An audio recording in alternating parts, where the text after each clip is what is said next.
We couldn't get Josh, but we did get their ex, so at least we have that. I honestly think that that's better for us. Honestly, it is. Like, it's that feels way more fitting. 100th episode with Josh Ovalle's ex. I feel like that's... Sorry, that's like... We can't market it that way.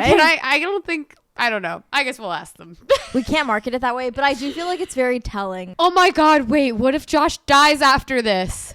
Stop. Because when we had on Liam Payne's ex... Oh my God, this is the second time we've had on an ex, and everyone our used to, track record is not good. You know what, Josh? Sorry. We're not fucking asking for you again anymore. No, just thank you for coming on. Gratitude. And we actually just can end it there. Yeah. Thanks, guys. See, now we're at peace. You're getting closer with his ex. Yeah. Colin used to say to me, like, he'd be like, oh, like, when you're pitching to people, I'm like, hey, like, I can, like, get your ex on, like, you know, like, what happened last time. Wait, that's funny. I like that. Yeah. It is weird. To be like, oh, do you want your ex to die? Like, we just, like, come on our podcast and, like, we'll make it happen. I hope not. Actually, I don't even care anymore if my ex is died. I'm kidding. So basically, I just feel like the ex soundboard and all of our lore with our exes makes a lot of sense. It makes now. sense. It all is coming together. In the end, we wouldn't get on Josh, but we would get on contrachloe, aka Fritz. Yes. Contrachloe's their old username, but you guys all know him. Chloe LMAO on Vine. Yep. You know that one Vine where it's Take On Me and they're like with their braces. And they're like, yeah, and classic. They turn around. That Vine. No.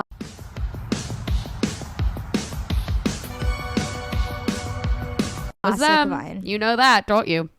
Classic Vine. And yeah, now they're like a model. I'm like, I have a feeder fever. So, now they're a model. Hey. I'm seriously not saying anything right because my contact hurts. Okay, do you want to stop the intro and redo the intro? No. Anyways, so yeah. Vine star, like TikTok star. So yeah, 100 episodes. I can't believe we've been doing this for almost two years, you guys. Years. And we only have 3,000 followers. That's kind of embarrassing. And fucking Aaron's. And Aaron has 10K. 14K now. Yeah, check that update. Maybe it got more before we listened to last time. Oh, perfect. Fucking lovely. He followed us and then we did it like in reaction to that. And then we like, because our like friend Elsie DM'd him and then he like followed us from that DM because if Elsie Fisher DMs someone, they're gonna respond. And then I think she was like, have you like heard about the Internet is Dead pod? And then he was like, yeah, I've been meaning to break the ice with them. They seem super nice. Yeah, it'd be so fun. I think you'd have a lot of fun if you could get him on. But I think he will play the game of like making you really. No, that's what I'm thinking. Put that damn face on a billboard. We think that this actually, because we normally have every guest ask for him, and it's our 100th episode, and we were like, maybe this is the episode where we end the bit. Yeah, we were thinking about this, but. I'm very much an advocate for keep the bit going. I don't know. I don't know what. I don't want to do anything to like make him feel weird. Yeah. So I'm like, I don't know what the protocol for that is. I was like, I wonder if Fritz is like gonna want to like be like, Josh, come on the podcast. I was like, maybe you could be like, do you want to get back together? I'm in a committed relationship. I love him, so I gotta stay loyal. Yeah, understand that. And I think our time together was so 17-year-old time, which I appreciate. Yeah. It's crazy that was that long ago. Also, just like right? that era of the internet was that long ago, and everything that happened. Like Logan Paul found the body in the forest. Yes, it was all happening. I forgot about that until very recently. I forgot about that too. And he's just like normal. He's just living life. Yeah, the fact that they both him and like Tana Mojo had like a moment together. Like Logan and Tana? Yeah. It was like that whole Jake. They got married. Oh my God, like that wedding about and that. then they got divorced, but I don't even know if it was real. Wasn't it all fake? It was definitely all fake. They had was. Like the best reality TV via the internet that like anyone's ever done, and now they're like crazy conservative, which is sad. But I think that is they're conservative. Yes, dude. Like Jake or Logan Paul was posting about like, I'm turning the Bad Bunny show off, and he like literally owns a home in Puerto Rico. Like oh my God, he's very well, they're like wrestler guys now. Yeah, like that like makes and that's sense so to me. like inbred with the whole Trump. Well, a lot of people like low-key went down that pipeline of like being like joining like the, what is it called, Like the YouTuber NBA or whatever, like or like the or just like um, getting into like wrestling and it being like a thing, like all the like toxic YouTube men. I feel like specifically for the Paul brothers, it makes so much sense because they're like these guys who their father pushed so much masculinity on them, and then they got famous for like being kind of goofy, and then they kind of had to prove like, oh, I'm not just like famous for being on the internet, like I can actually do something with my body. And like it makes so much sense that they feel like they need to prove themselves in that way. And like, did Jake Paul win that fight? I forget what happened. I remember watching it. I feel like was it like too. With KSI? KSI? Something, something like that. No, like, wait. No, I don't like know. KSI. I know who is that. I don't even know what that is. I'm like saying something that I've seen and I like saw that those like names in combination for a fight, but maybe I'm like wrong. No, I think you're right. I just don't know how. Like I don't know who it is. I remember watching it. I don't remember anything that happened. Yeah. So, and I think, but all of that is like, I think scripted anyway. Isn't Yeah. it? Isn't all? I don't know if what the fighting That's what you find is. out about that stuff when you get older. It's the true. Like were the Vines scripted? Oh. Yeah. They were. Was the take on me Vine scripted? It actually was. That was the third take of that Vine. Oh my god! I was like, the first ones, I was like, not it. Wow. I need to do another one. Well, it's a good thing you ended up keeping the third one. Yeah, because that was the one.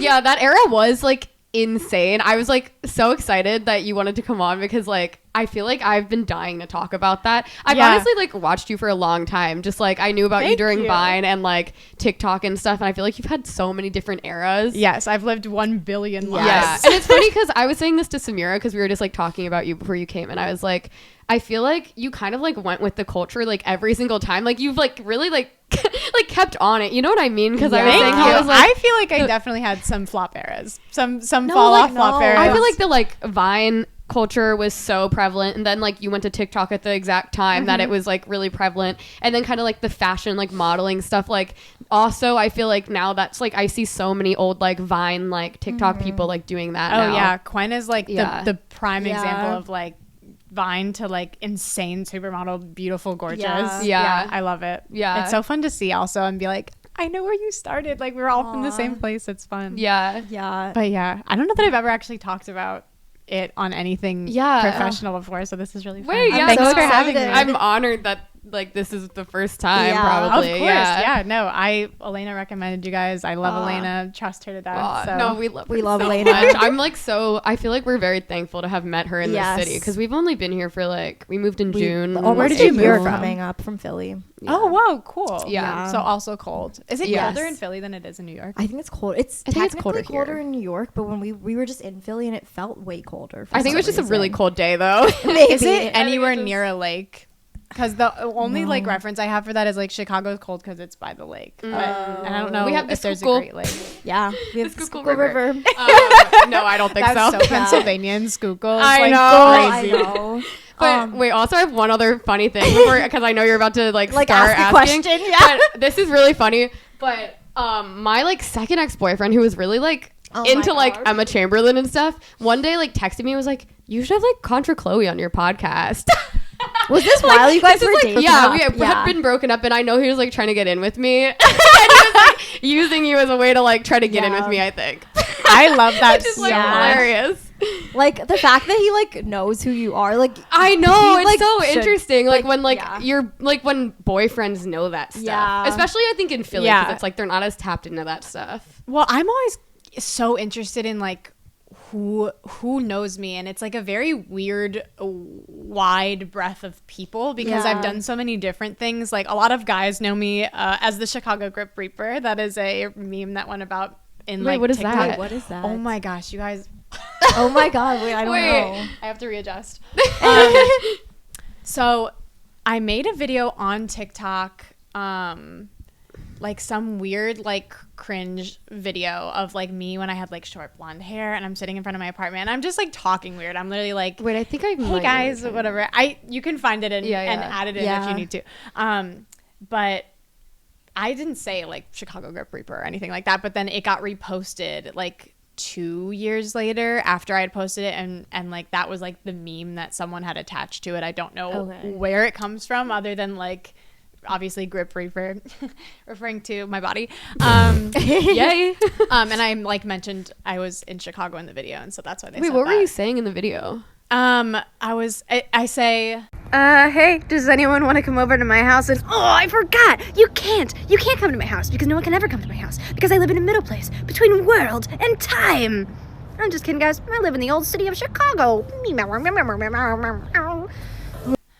does anyone want to come over to my house? Oh, wait, you can't. I live in the city of Chicago or something between worlds and time. I'm like, we do this. Yes. Is that what I linked? Yeah. Okay. It's literally linked in our notes app of questions to ask you. Yeah. Yes. Okay, That I didn't realize is- that became a meme though. It is what I get recognized the most for now. Interesting. Like, other than Wow. like the original Vine or like people just like knowing me from fashion stuff. Like I would say out of all the times I've gotten recognized, it's for they're like, are you the Chicago Grip Reaper? Wait, that And is the weird funny. little blonde kid. I feel like I've seen a lot of men, and we'll just like kind of get into your internet background after this, but like last thought is like, I feel like I've seen a lot of men talking about you weird on the internet. Oh yeah. And I'm like, oh my God. People really like to take liberty with me, and I don't know why. I don't have a theory about that other than like I look normal maybe, and so then people are like, she's a normal weird girl. I don't know if that is something, but I think it's also just like being a girl online and then going through like different eras. Oh, yeah, and, absolutely. Like, that being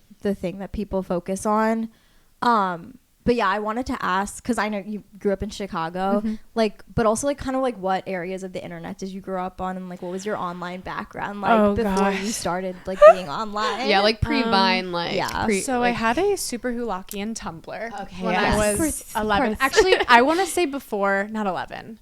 I think I got on when I was like 13 actually, because I didn't really have a lot of internet until middle school. I played MMOs a lot growing up, and that was like my main form of like internet use, was like from ages like I would say 7 to 11 I was playing like MMOs, and like that was my full extent of like my relationship with the internet. And what a beautiful time. Just like playing little fantasy games. And I think I have so much thoughts about like MMOs also as like internet culture of like the world on.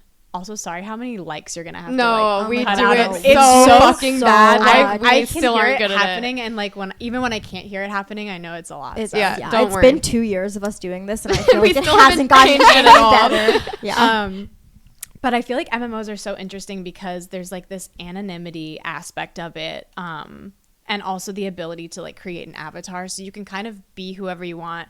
There's this ability to present yourself in any way that you desire. And also a lot of those games like that, especially the ones for children, you have to like work together. So like Toontown is an example of like you have to be in a little group in order to get certain tasks done. Yeah. I used to play Toontown. I love it. And I still play it sometimes, but it's like, it's a really interesting idea of like people just having a sense of community that feels effortless because there's nothing that they can lose from it, if that makes sense. Like there's no people I think are colder in real life because they're like, well, I don't want to be taken advantage of. And then like in an online game, they're so much more open and more like vulnerable with how they actually are as a person, because they're like hidden but also can display the parts of themselves that they like. And I think honestly, playing MMOs like that growing up and like being able to design myself as a character definitely has played into like how I live my life now and like go through different eras. And like I feel like everyone should play an MMO. But Wait, does Minecraft count as that or no? If you play with other people. Okay, yeah. But I think, well, MMO is massive multiplayer online game. So like Club Penguin, Yes, Toontown, Wizards 101. Those were like the OG social media, I feel like. Yeah. And a lot of them were about like just standing around talking to each other, you know, like Club Penguin specifically, you're not really working with anyone. It's just like you're just talking to you're people. just, like, Did you ever role play on there? Yes. Okay. I literally wrote fan fiction about my penguin. Oh my god. It's literally it's awesome. I probably could pull it up if I had my phone. It's awesome. so good. What kind of fan fiction? It's about my penguin, Clara 309, named after the main character of the Nutcracker. So that's kind of awesome. the child that I was. And she's like a teacher, and she like catches her boyfriend cheating on her in another girl's igloo. Because I think that like happened to me one day on Club Penguin, and I was like, I need to write about this. Like I was probably 8. I was like, I need to get this down. Were you ever like Pookie role playing? Do you know what I'm talking about? No. It was like kids would like go into like the Puffle shop and dress up as babies and get adopted, and they called themselves Pookies. I did that. I never did the That was like a whole different world. I was fighting to be the manager of the pizza shop, and Okay, I would start fights pretty regularly in there. Yeah. I would be like, I was sitting in the chair first, like, you know how you can sit like right behind the desk. I was like, I was here, and you guys are not the manager. I've been here for 20 minutes just sitting here, like, or I'd like tell waiters what to do. I honestly really liked starting fights in the pizza shop, which is toxic of me because those spaces are supposed to be sacred, but no, but everyone was starting fights. Everyone was like starting they fights. were It was aggressive fun. places, Yes. but it was so fun. And like, yeah, inviting people back to your igloo was so fun. I loved the igloo parties. Well, it is weird because I feel like that, like, it just reminds me of like, because I joined a swim club when I was younger, and I used to like play like we'd play like mermaid in the pool or something, or play like iCarly. Like, and we'd be like, well, I'm Carly and you're Sam, but we were in the pool, so like, and it was like, I don't know, the pool was the remote control or something. I don't know, but like we would play like iCarly or like Victorious. I think it was like a thing about like wanting to like kin like a character, you know what I mean? I feel like I did that with Wizards of Waverly Yes, Place. I also used to do that with people. I used to do that with Shake It Up. I'd be like, oh my God, Were yeah. you Shake It Bella Up. Thorne? Or I was obviously Bella Thorne. Well, I would play with a girl who was like obviously had like Zendaya. I don't even know what race she was, but her skin tone wasn't white. So you were like, so she was always like, I'm Rocky. I just feel like your personality though, you would have been Bella. Based on personality alone. I don't know how I feel about that. But I was gonna say, I feel like that like very much reminds me of like okay, like you could do that if you like knew kids your age at the time, but like then I feel like the like MMO kind of world of like Club Penguin and like all of that like opened up this like, oh well, now I can actually just do this and it's accessible to me and I don't need like friends to do it, which is I think just like the same thing as like what Stan Twitter and like social media became, but it's so interesting. And I feel like that's what segued me into like ending up being on Stan Twitter and Tumblr and all of that, and also like I was not a very social child. I was very shy. I was like, I'm the oldest of my family, and I do feel like oldest children are usually like more shy just because they're more cautious, and then like the younger children end up being like more bubbly, at least in my experience and like some friends that I've seen. But I also, my best friend was my cousin, and she lived in like a town 2 towns over, and so we would play MMOs every weeknight. My dad bought us headsets for our landlines so that we could plug in, and like it was like a gamer headset where it had like a little God, that's so and a mic, really and we would be like playing like Toontown, Wizards 101, like doing all the games together. I have like the vision of you like doing that, and I'm like, that is so fun. And like, I have really long brown horse girl hair. Like that was the vibe 100%. And we would do that every single night, and then when we were together in person, like for a sleepover, we'd have our laptops like set up next to each other. Like we were such gamers, which I just think is awesome. I don't know, I have really fond memories of playing games as a child, and like I do feel like that is where most of my socialization came from. No, same. And I just think that, and then I think it's why it became Stan Twitter, was because it's the same thing. I also think there's an aspect of both MMOs and Stan Twitter where it's like I'm meeting people because we have a common interest. It's not like at school where you're meeting them because you're like in the same class. I'm meeting these people because we both like to play this game, or we like to role play this fantasy character, or like later on in Stan Twitter, it's like we both love the same band, or we like the it's like same more show. of a decision. And you have partaking in it. you have like things to talk about, and like, you know, things to discuss. And I feel like important business. I grew up in a very like rich town, and we were not rich, and I just didn't, it was very much like everyone I went to school with was wearing like Victoria's Secret pink and like okay, I had this experience as well. Hollister and Abercrombie, and like and like the Juicy Couture. Everyone was like, why aren't you wearing Juicy Couture? And I was like, what the fuck? Like, well, you I guys remember are when fucking everyone crazy. had like Uggs and a North Face, and I was so jealous. Oh and my I God. wore Uggs and a North Face. I had the so fake bad. Uggs. I had the fake North Face. I had a fake North Face. Yep. I remember my parents like kind of stopped paying for stuff for me when I was like 12, and they were like, you can start saving up for the things that you want to buy. I remember saving up all my money to buy one pair of Victoria's Secret pink leggings with like the fold over. God, yeah. And I wore them literally every day. And I was like, girl, wasn't that smelly? Like, what's going on? And like they noticed you're wearing the same leggings every day. Meanwhile, I'm still a like giant horse girl braid, like down to my ass, one big puffy braid. But yeah, so I just feel like I I definitely had friends, obviously growing up in school, but they were more like people that I had met and we like had the same sense of humor, but there was more of a connection, I think, with like the people that I met online, and those people ended up becoming who I was like really close with, especially in high school. Like all my best friends were internet friends. I also think it's like part of the reason like Josh was my first boyfriend is because we were both on Vine and like had the same sense of humor and had those common interests, and it was like easier for me to connect with people that I felt had that thing about them versus like I don't know, maybe I'm just like socially inept. No, I feel like that makes a lot of sense. I feel like that's something we talk about a lot, of just like meeting people who have that same humor and that same thing. And I think it is just like of having been on the internet at a young age, because even like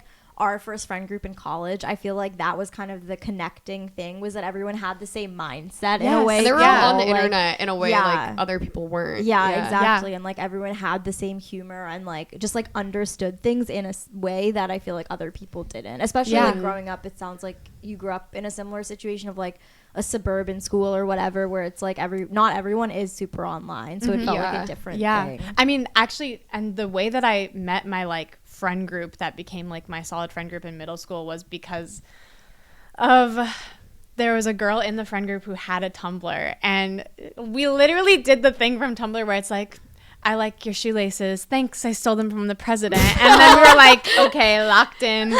And I had a One Direction Tumblr at the time. That was like my only thing. I was probably like 12. I had that on its own, and then my friends got me into like Super Hulock, and then that was where that went for like 7th and 8th grade. Really, really awesome. Yeah, this is like so funny because I feel like this like makes sense. Like I feel like I have like a almost like intuitive like like we're energetically the same, and it's like because we both had that experience. I think it's like exactly that. We're also like even if you don't know that about a person, like because you had that same experience, you can like connect with them on it easier, you know, like this conversation flows well because we have the same like building blocks to our socialization part of our personality. But yeah, also before Tumblr, I had a Instagram account that was followed by nobody. It was like literally for no one, and it was like a pale blog. I feel like it was like Joanna Kuchta. Like I would just like repost photos of like Lana Del Rey with like a filter over them, or like Marina and the Diamonds with like vaporwave effects on it. Like it was like an aesthetic Instagram that nobody followed. Wait, so what were you on Stan Twitter for? I was on Stan Twitter for Vampire Weekend. Okay, mainly. That was like my big one. I don't really know that I bled into any other. Maybe this Strokes a little bit, but like it was mostly Vampire Weekend, and I wait. And how old were you? Like, I was 14 or 15. You were kind of on it early. Yes. Yeah. This would have been like I guess it was 2014, and I was 15 years old. Because I was very weary about like. I had like a Twitter when I was 13 that I like, it was private and nobody followed it, and I was the only one. I think my dad was the only one who followed it, and it was just for me to like post little jokes. Yeah. And then I got really into Vampire Weekend. I think through Tumblr maybe. They were one of the big Tumblr bands. I feel like. Yeah. I don't know how it segued to Twitter for me, or maybe. It was through One Direction Twitter, because I remember tweeting at Harry Styles every day in like 8th grade. Follow me times 23. Did he ever follow you? God, no. Oh my God. I wouldn't be here. I would have exploded. I literally would have killed myself the next day. Yeah. But I remember just tweeting at him incessantly. And that is something that I think about a lot. Like, and I did end up tweeting Vampire Weekend members so much, and I'm just like, did they ever reply to you? Yes. And there were moments where I was like, you know, at the time I was like, this is the best day of my life. And now I look back on that, I'm like, oh my gosh, it was so creepy. But I do think the internet was just so different. It was so normal. Wasn't weird. It was like, but also everyone from my school like followed, like not everyone from my school, but like people who had Twitter at my school who followed other people that had Twitter at my school, they all followed my Twitter. Not all of them. Again, it's like literally probably 40 people from my school that followed my Twitter, and they'd like come up to me at school. People I am not friends with and don't talk to, and they'd be like, who's Ezra Koenig? Like, what are you talking about on Twitter? Who are you tweeting at all the time? And I'm like, why are you following that? I don't know you. That account is clearly very much for one purpose. And I don't even think my face was attached to my Twitter at the time. But it was just all Vampire Weekend Twitter. And I met my best friends that way. I still am friends with many of them to this day. And it's so much fun. Like, also just seeing where all of them went. Career-wise, a lot of them work in fashion or like some creative thing, and we like will run into each other. Or like a lot of times people will be like, oh, I know you because my friend was on Stan Twitter with you, and like I know their friend or something like that, and that's really fun.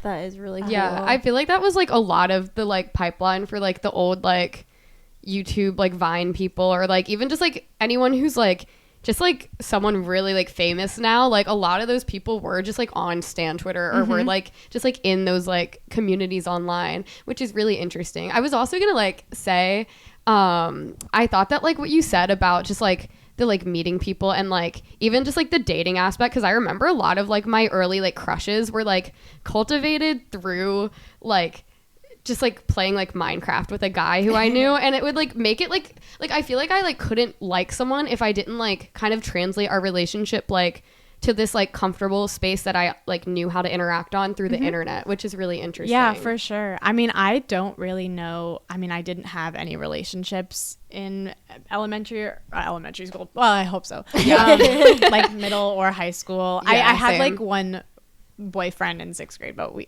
like didn't even hold hands. Like it was just a label. I never had any like boyfriend or anything, and I do think that's really common for like teen girls on Stan Twitter. Is like their boyfriends are like this fantasy of a guy who actually exists, but it's in their mind. And that is one of the more negative things I think that came out of Stan Twitter, is that I did maybe have weird like, I don't know. I think you were talking about it before, maybe, or maybe Elena was, about something where it's like, I think Elena was talking about this maybe, but it was like something about fantasizing about a celebrity is a really safe way for girls to explore their sexuality. And Stan Twitter is often mostly girls, and because they can talk to each other about that, it's like a really interesting community around.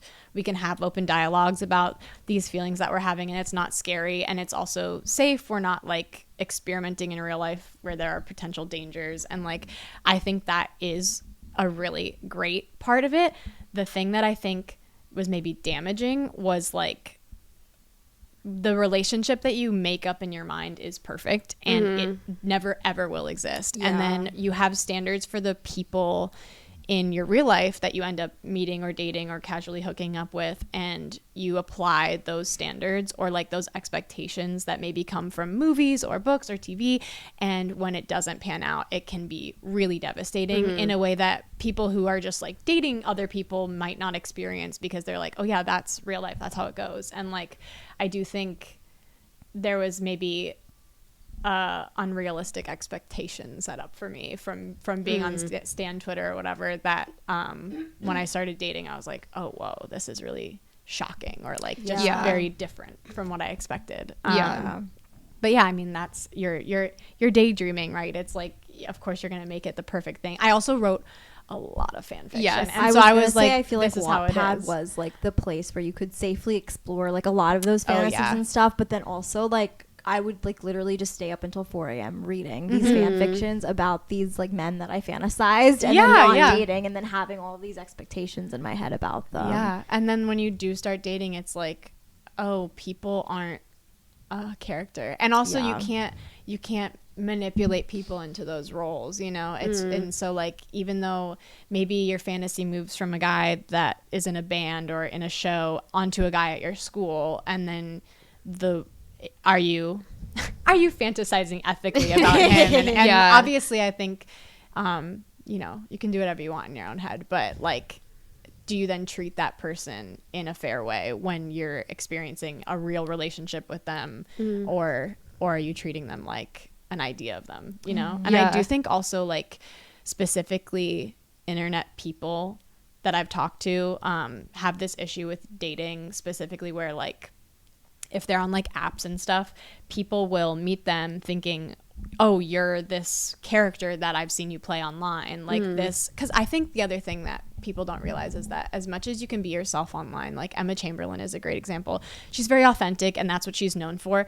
But at some level, she does still have a private life and there are things that she doesn't show to the camera, no matter how much she wants to show or does show. Yeah. And the idea that you have of someone based on what you see online is not the full picture. And I think I've just talked to so many internet people who are like, yeah, people meet me and want to date me for either the novelty of it, like, oh, I want to say I went on a date with like, you know, that girl from Vine or like whatever, or that guy from TikTok, like stuff like that. And they're not actually interested in dating me. Or it's like they are disturbed that I don't match up 100% with like this character that I play in my videos or this like version of myself that I present online. And then that person, that like internet person kind of gets the brunt of that like distaste, if that makes sense. Yeah, no, that makes total sense. Because like I literally think about this with us recording the podcast where I'm like, even like as much as like I'm talking and I'm myself and I'm like speaking from myself in like an episode, like there's just something that like is really hard to like actually physically describe in like, I guess like in retrospect, but like it's just like you edit the thing and that's just like the thing of you talking and it's like you're talking but you know that you're being recorded and it's like this whole thing of like perception that gets really wonky and like it's exactly what you're saying and like I feel like I didn't realize it until after I started like, oh, like we're sitting down to do this, like I understand what everyone else is doing now kind of like in a deeper way. Yeah. I also think like when you're a person who's putting themselves out there online, you're creating a certain avatar of yourself. Like, and even if it is based on who you are, like I am known as a funny person online. I might not be hilarious every moment of my day, but like if someone's expecting me to be like how I am in any video that I've ever made, it's like, well, that isn't real. Obviously that is my sense of humor, but I'm not gonna just like be a weird little freak like that all the time. Like there's a time and place, and like I think that's also what makes that special, is because that video is an outlet for that for me. And then I think that's what's been so interesting about like also doing fashion, modeling, acting, stuff like that, is like people are like, well, why aren't you funny anymore? Why aren't you posting funny videos? I was gonna ask you like, about that. I do still. I have like a second TikTok that I will post funny stuff on, but it's also like people get really attached to this, like especially if you do one thing for long enough, they're like, that is you. The thing that you do is you. And it's like, oh no, I've actually always been interested in fashion. That was going to be like my first job I ever wanted, was fashion journalist. Like that's why I chose to go to the school I wanted to go to. And like I have all these other sides to me. I made music even while I was on Vine, and like it's so interesting, like people being like, oh, if you're this then you can't be that, and the way that I've definitely spoken more eloquently about this before, but no, like, everything you're saying makes total sense. Like but yeah, it's really interesting that people want to block you in and like have this expectation of you to be one thing, or it's kind of like they see you as a character, but they don't realize it. And it's like, I don't know how to explain it. It's really interesting to me when people get mad at you for not being one thing all the time, or if you do show another side of yourself, they think that it erases the other side of you. That's the one that confuses me, when they're like, oh, because you're pretty now, you're not funny anymore. And it's like, well, no, and I've seen that funny. like in your comments, I feel like, where I've like seen people being like, I always knew you were beautiful, like during Vine, like, and I'm just like, it's interesting how like they kind of say it in this way where it's almost like you confirmed this thing for them by like going into adulthood, because it is just like that's also just aging. Yes. and I found that so interesting. 10 years since the Vine, and I'm like people will be like, oh, you don't look the way that you used to. I was like, yeah, because I was 15. Yeah, like I hope I don't look the way a child. Yeah. Or like when I cut my hair like a couple years after Vine to a pixie cut, people really did not like that, men specifically, and they let me know that they thought it was ugly, and I was very confused, like, oh, whoa, they're always gonna let you know. It was so bizarre to me. Men I was hate like the pixie cut or just short. Yeah, hair. I remember my roommate did it in college, and like all the guys around her were like, don't do it. Yeah, it's like such a, like, I remember when this is gonna sound dumb, but I remember when Halsey like shaved her head. Oh my and gosh. went on the Zach Sang show and was talking about it, and was like, the way that people perceive me now is so different than how they used to perceive me. It's crazy, and it is really interesting. It's really nuts. I mean, I was just shocked. Let me adjust the lighting. Sorry. Of course, Very good.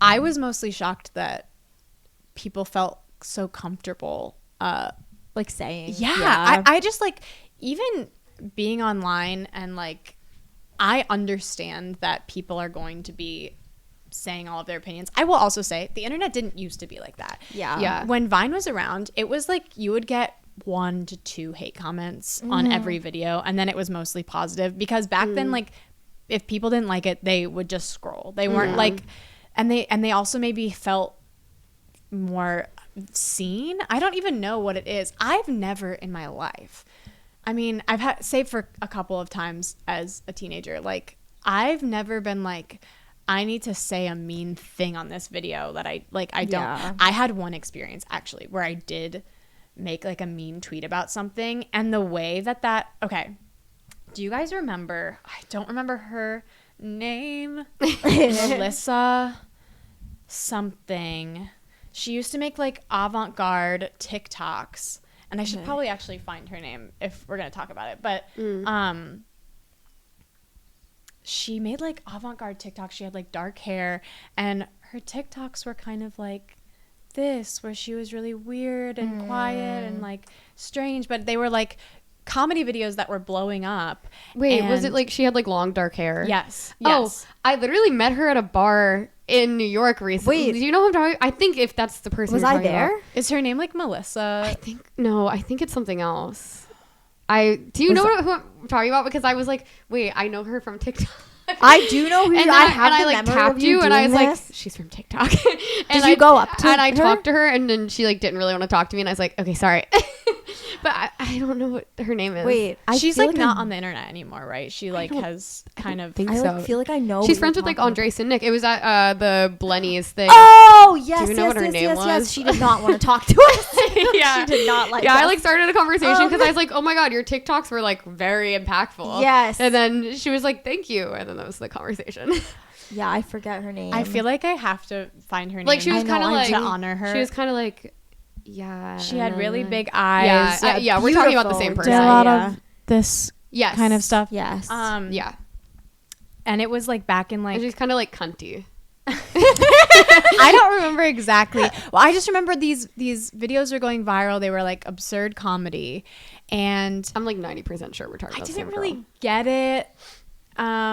Or maybe I did, and maybe it was like from a place of jealousy of like, oh, I used to be the one making these videos, and now there's a new girl in the box. I don't know what it was, but I really didn't get it, and I'm like, and now I have the foresight to be like, oh, if I don't get it, like that's on me. But Yeah. like, I remember seeing it on Twitter, and I like reposted it, and I like quote tweeted it, being like, I really don't get why people think these are funny. Like, I think they're so annoying or something. And I tweeted that out to the world. I'm literally so embarrassed about this to this day. No, like, people were like that on the internet then, though. I feel like it was everyone like the went culture. through one phase Yes. where they did that. I mean, this Yeah. was like, I mean, and this has scarred me into like, I learned my lesson, but she DM'd me and she was like, hey, I just want to say like, you are a really big inspiration to me. Oh. Like, it really, it sucks to see that you said that. And I like, it like changed my brain. I was like, oh my God. And I think that was like, What did you say? I was like, hey, I'm really sorry. Like, I had no business saying that about you. Because I don't understand something doesn't mean it isn't good. And I took the tweet down immediately, obviously. And I was like, I wasn't thinking before I sent that, obviously. I have been in your position, and like, I know what it's like. And we like remedied it, and we like talked for a while and ended up leaving on good terms. But I think that was the first time I realized like, oh, I have the ability to hurt a person by saying my opinion online. And like, after that I was like, oh, I'm never gonna say that I don't like something online again. I realized like, I don't know, it was just, I just had a moment of like, oh, this is a person, which I just don't think like people can really understand even now. Like, there's really an inability to, when you see a reel on Instagram come up and someone's doing something weird, like, it's so easy to be like, ew, in the comments, instead of just like moving on. Well, we were all like signaling like off each other, it felt like, at that time. Yeah. I think there was like it was a really weird shift in when it was like literally when Vine died and people moved to TikTok.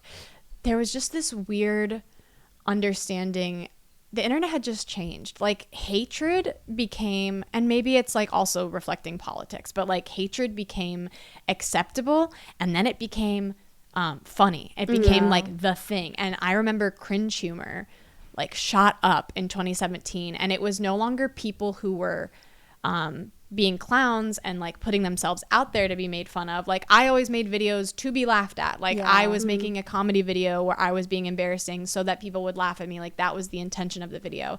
Then it became a girl posts herself singing to TikTok because she likes to sing, and the wrong person finds that, it goes viral, and everyone's making fun of her. And then she's getting recognized for that on the street and being known for being a bad singer and being made fun of.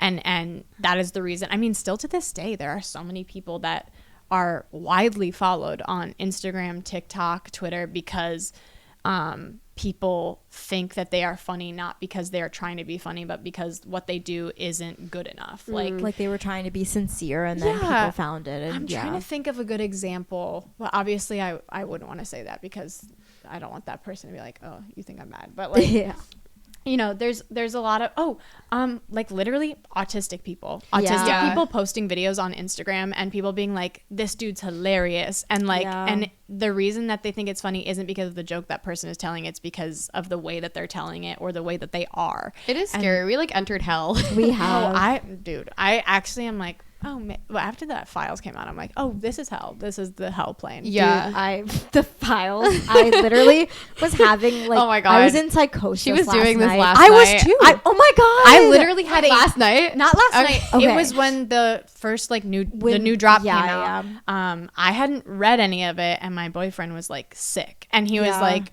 have you seen any of this? And I'm not on Twitter anymore, and I'm also not on Threads, which is basically the only place that you can really hear about it anymore, unless you're like Googling it yourself, because media isn't talking about it, whatever, their own. But I started reading it, and I literally like, I mean, it's pretty crazy to even fathom that, like, oh, every conspiracy is real. Did you see like the Life Touch stuff? I did. I actually, but I looked it up in the files. Is it not real? I looked it up myself because I was like, is that true? And the only time that Life Touch comes up in the actual files that are online is it's like a news article that Trump is mentioned in, and then there's like another news article about like the owner of Life Touch was embezzling or something like that. But then I did also see other people being like, well, it's owned by Shutterfly, which is owned by BlackRock and Vanguard, and so I'm like, you know what?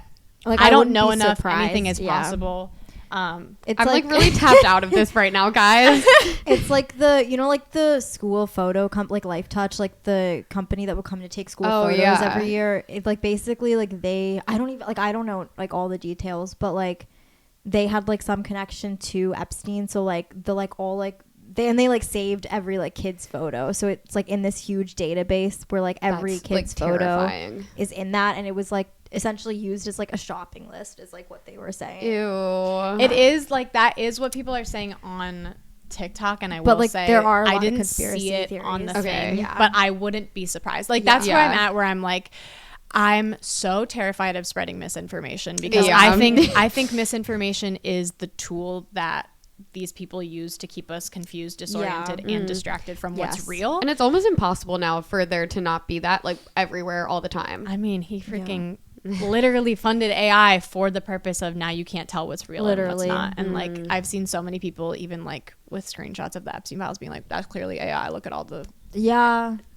equal or signs. like with like the pictures and videos and being like, that's AI or whatever. And it's like, you genuinely can't tell. It's really scary. So I went into like I wasn't on like Instagram for like a long time recently, because I didn't get out of bed, because I was just like, oh, world's fake, and we're like cattle to a group of people that I'll never meet, hopefully. And like we're just pigs. But anyways, fine. I forget why that was even brought up. I know. I kind of forget too. I mean, you fall down that hole. We could literally talk you about fall it for down that 400 hole. years, for which we were talking about like the hate on the internet. And about how hate being acceptable. And you were talking about like the Vine, the TikTok change, and I did want to kind of hear like you talk about just like the era of Vine and like how old you were and like what your life looked like, how that changed your life and stuff, and like kind of that transition a little bit. Yeah, we can do it. We can do it like no chronological. That was such a transition, but like chronological is good because I am very messy brain, so I will jump from thing to thing as I remember it. But because I'd love to hear you like I feel like because you haven't reflected about it before, I'd love to just like hear what that time was like for you. And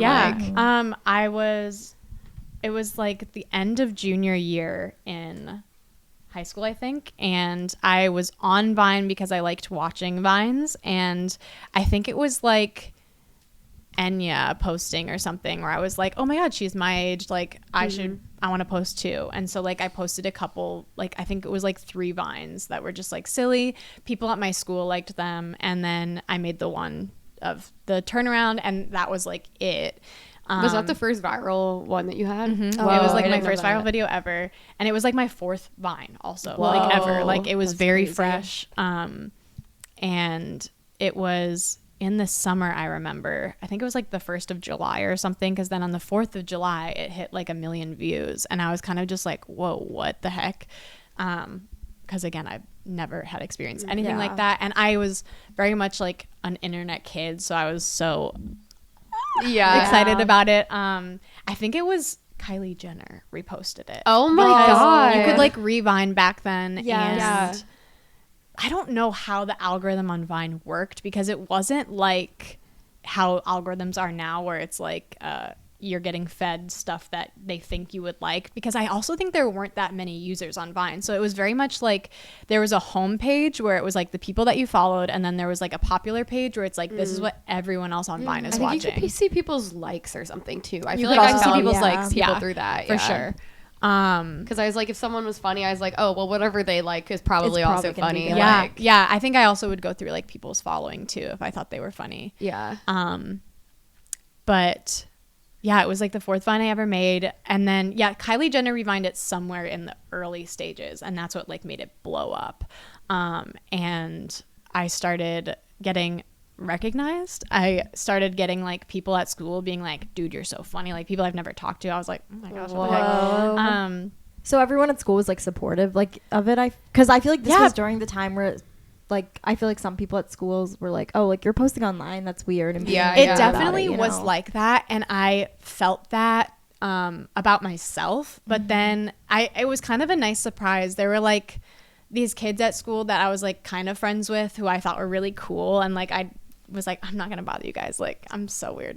And then I started making Vines, and they were like, you're really funny, like can we hang out? Like we want to hang out with you. And I was like, oh, what, really? And then they ended up becoming like my best friends in like all of high school. It was really nice. Cool. But I was just like, oh, whoa, like I saw it as like reaffirmation of like, oh, I put myself out there. I like showed people who I was or am, and like it came back nice. Like people like you, and that was very nice to think about, because I always was like, oh no, people aren't gonna like it because I'm weird, and only the people who are online will understand me. And I think I did that to myself mostly, because I think if I was just like a funny person, I was also in like theater, so I had a lot of friends through theater. I think that makes a lot of sense with like the performing aspect of it. Do you remember like what the community was like well, like because I feel like I was thinking about this of like I feel like you and like Dana Baby and like Enya, Drew, like Josh, like I feel like, and like Emma Greer, like all just like that entire like kind of sphere of people really like shaped I think the humor. And so all of those people are just so like renowned for their legacy now in this way. Even like Dana, who like doesn't even post anymore. It's so like, crazy the people who don't post anymore, and I'm like, talk about her all the time. Yes, you guys remember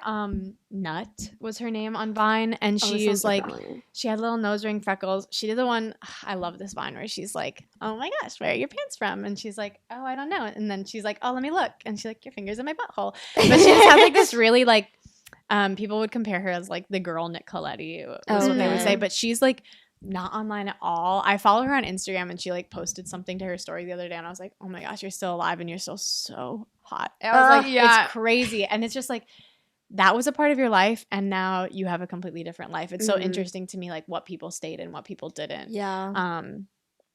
And then you could obviously go the other route of like Logan and Jake Paul, who became like millionaires, or like Lele Pons, who is now like an international star, which I think is crazy. Like we don't even really hear about her in American media as much anymore, but I like looked her up the other day, and she's like really big in South America, I think. Which is like so crazy. Like everyone hated her so much who was like normal back then. Like she was kind of like the butt of everyone's joke. Yes. It was really interesting though because she was doing so much work. Like everyone was like, "Oh, I don't like Lele Pons," but it's like, but y'all are watching. Like she is getting the views. She is doing the collaborations. She like moved to LA and lived in like that Viner apartment building. Oh my God. If you recall that. And for a long time, it was very much like, that's what you do. If you're a Viner, you move to LA and you move into this apartment building and like you just make videos with each other. And that was like the idea is like make videos with as many other people as possible. But like I was a child living in like suburban Illinois. And I was like, I don't have any money. I'm not going to like fly out to California. And so I never met any of the people from Vine until like VidCon. VidCon was the first time I was invited out via. Do you know what year? I'm going to say 2017. Well, really? I think. Because I went to VidCon that year. That was like the one year, like it was like my 16th birthday. And I was like, and my parents took me to VidCon. It was either 2016 or 2017. Okay, I think it was 2017 because I still had long hair though. It was when we did Camp Unplugged. Oh, you know what? Camp Unplugged was 2016, and then VidCon was like later that summer. Okay, so it was 2016. Okay. So we weren't at the same one. Damn. I'm really sorry. We could have like met and bonded or something. I know. I went for like my Tana Mojo internet friends. Oh my god. So like, was she there? Yeah, and we like were like seeing her every which way. Like, was that when she had that meetup that went crazy wrong? No, that was the next year. That was TanaCon, and I was so mad my mom didn't let me go because I was like, "Fuck! All of my fucking group chat friends are here, and they're like getting inside because she loves them, and I'm not here to witness it." And it was you history. could have gone inside. No, it was history. Could have been interviewed by Shane Dawson if I was there. Oh my god! Yeah, I feel like you would have blown up if you. I know. I feel like I would have done like something. would have happened. Yeah, that would have been crazy. Yeah, it's the same. If Harry Styles replied to me, I would have exploded. I wouldn't be here right now. It's like the same thing. Yeah. If I was like old enough for 5 Seconds of Summer when they were like in their prime and sleeping with everybody, something would have happened. Something would have happened. No, I always think about this where I'm like, if I was just a few years older, I think I would have been internet famous back then, and also like would have had sex with like, I don't know, like Lohanthony. I don't know. I feel like there was a very certain, there was like the sexual internet people, and then there were very non-sexual. No, and I also actually wasn't like that at all then. So I know I actually would have not done anything at all. But I always just had that like, I had like a fantasy in my head of like being a featured creator at VidCon and like being in one of those hotel rooms where everyone like hangs hotel out. Rooms were fun. And like people would like fun. I have my first sip of white wine in there. Yeah. Wait, I remember. Was it we were talking to Savannah? Oh yeah, I'm not Savannah. Yeah, she was talking about like being in like the hotel rooms and how everyone was just like, it was just these kids who had their like first ounce of freedom away from home, and they're all in this hotel room together and drinking and partying, and it was really fun. And I'm like, there was so definitely a lot more partying. I was a very like self-disciplined child, and so like I was very my parents would always be like, oh, you acted like a little adult, which is very true. Like when I drank, I was like, I'm having a sip of wine. Like if I'm smoking, I'm like, I'm only smoking one blunt, which at the time I could handle. I cannot anymore, but like it was different. I was like, I'm being responsible because I was like, I'm not gonna like mess this up and get fucked up and then I can't come back or whatever. This is so funny. I was the same way. Yeah. Are you an oldest child? I'm an only child. Oh well, it's kind of the same thing. It's You're like kind you're of very protected. You want to be. You want to keep yourself safe. But yeah, there were definitely those rooms in the hotel, but I think there was a real sense of like looking out for one another. Like it was I never got a predatory sense. It was very much like we are equals, you're my friend. And like there was no creepiness to it. I also obviously wasn't hanging out with like the Cameron Dallas side of things or like the Jake Logan Paul side of things. So I don't know. I was with like indie creators, like Sydney Prostitute, if you remember her. Oh wait, I was thinking Sydney Okay, not the same person. Sydney Okay, I love her so much. Loved her so much. Still love her. Her TikToks are amazing. But I don't think she was there. I don't know that I've ever met her in person, but I love her. I love her to death. If you're watching this, hit me up, girl.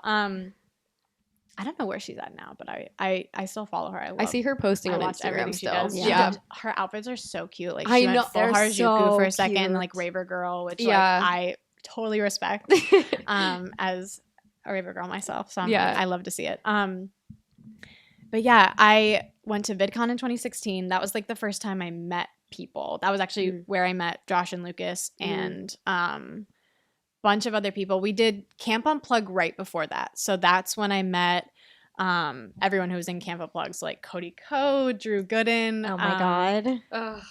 Okay, also It's can I say crazy golden age of the internet. I Yeah, know, what were you gonna say? literally nuts. Danny Gonzalez was there. Lauren Giraldo, which I didn't know her before, but she was very funny. Yeah. And I think she's like a mom influencer. Yes, from the last I I've like seen. forgot about her until you said her name. Yeah, now. no, same. Yeah. I'm not Emily, who I love. We were like besties for that whole moment. Kenny Knox, Meech on Mars, and I'm trying to think.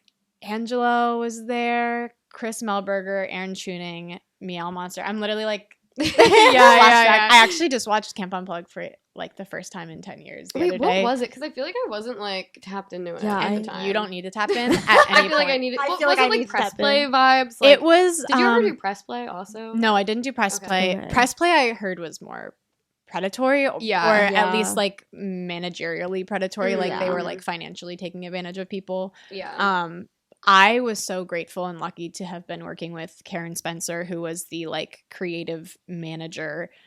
She just like worked with the content creators at Vine and Twitter, because Twitter owned Vine at that point.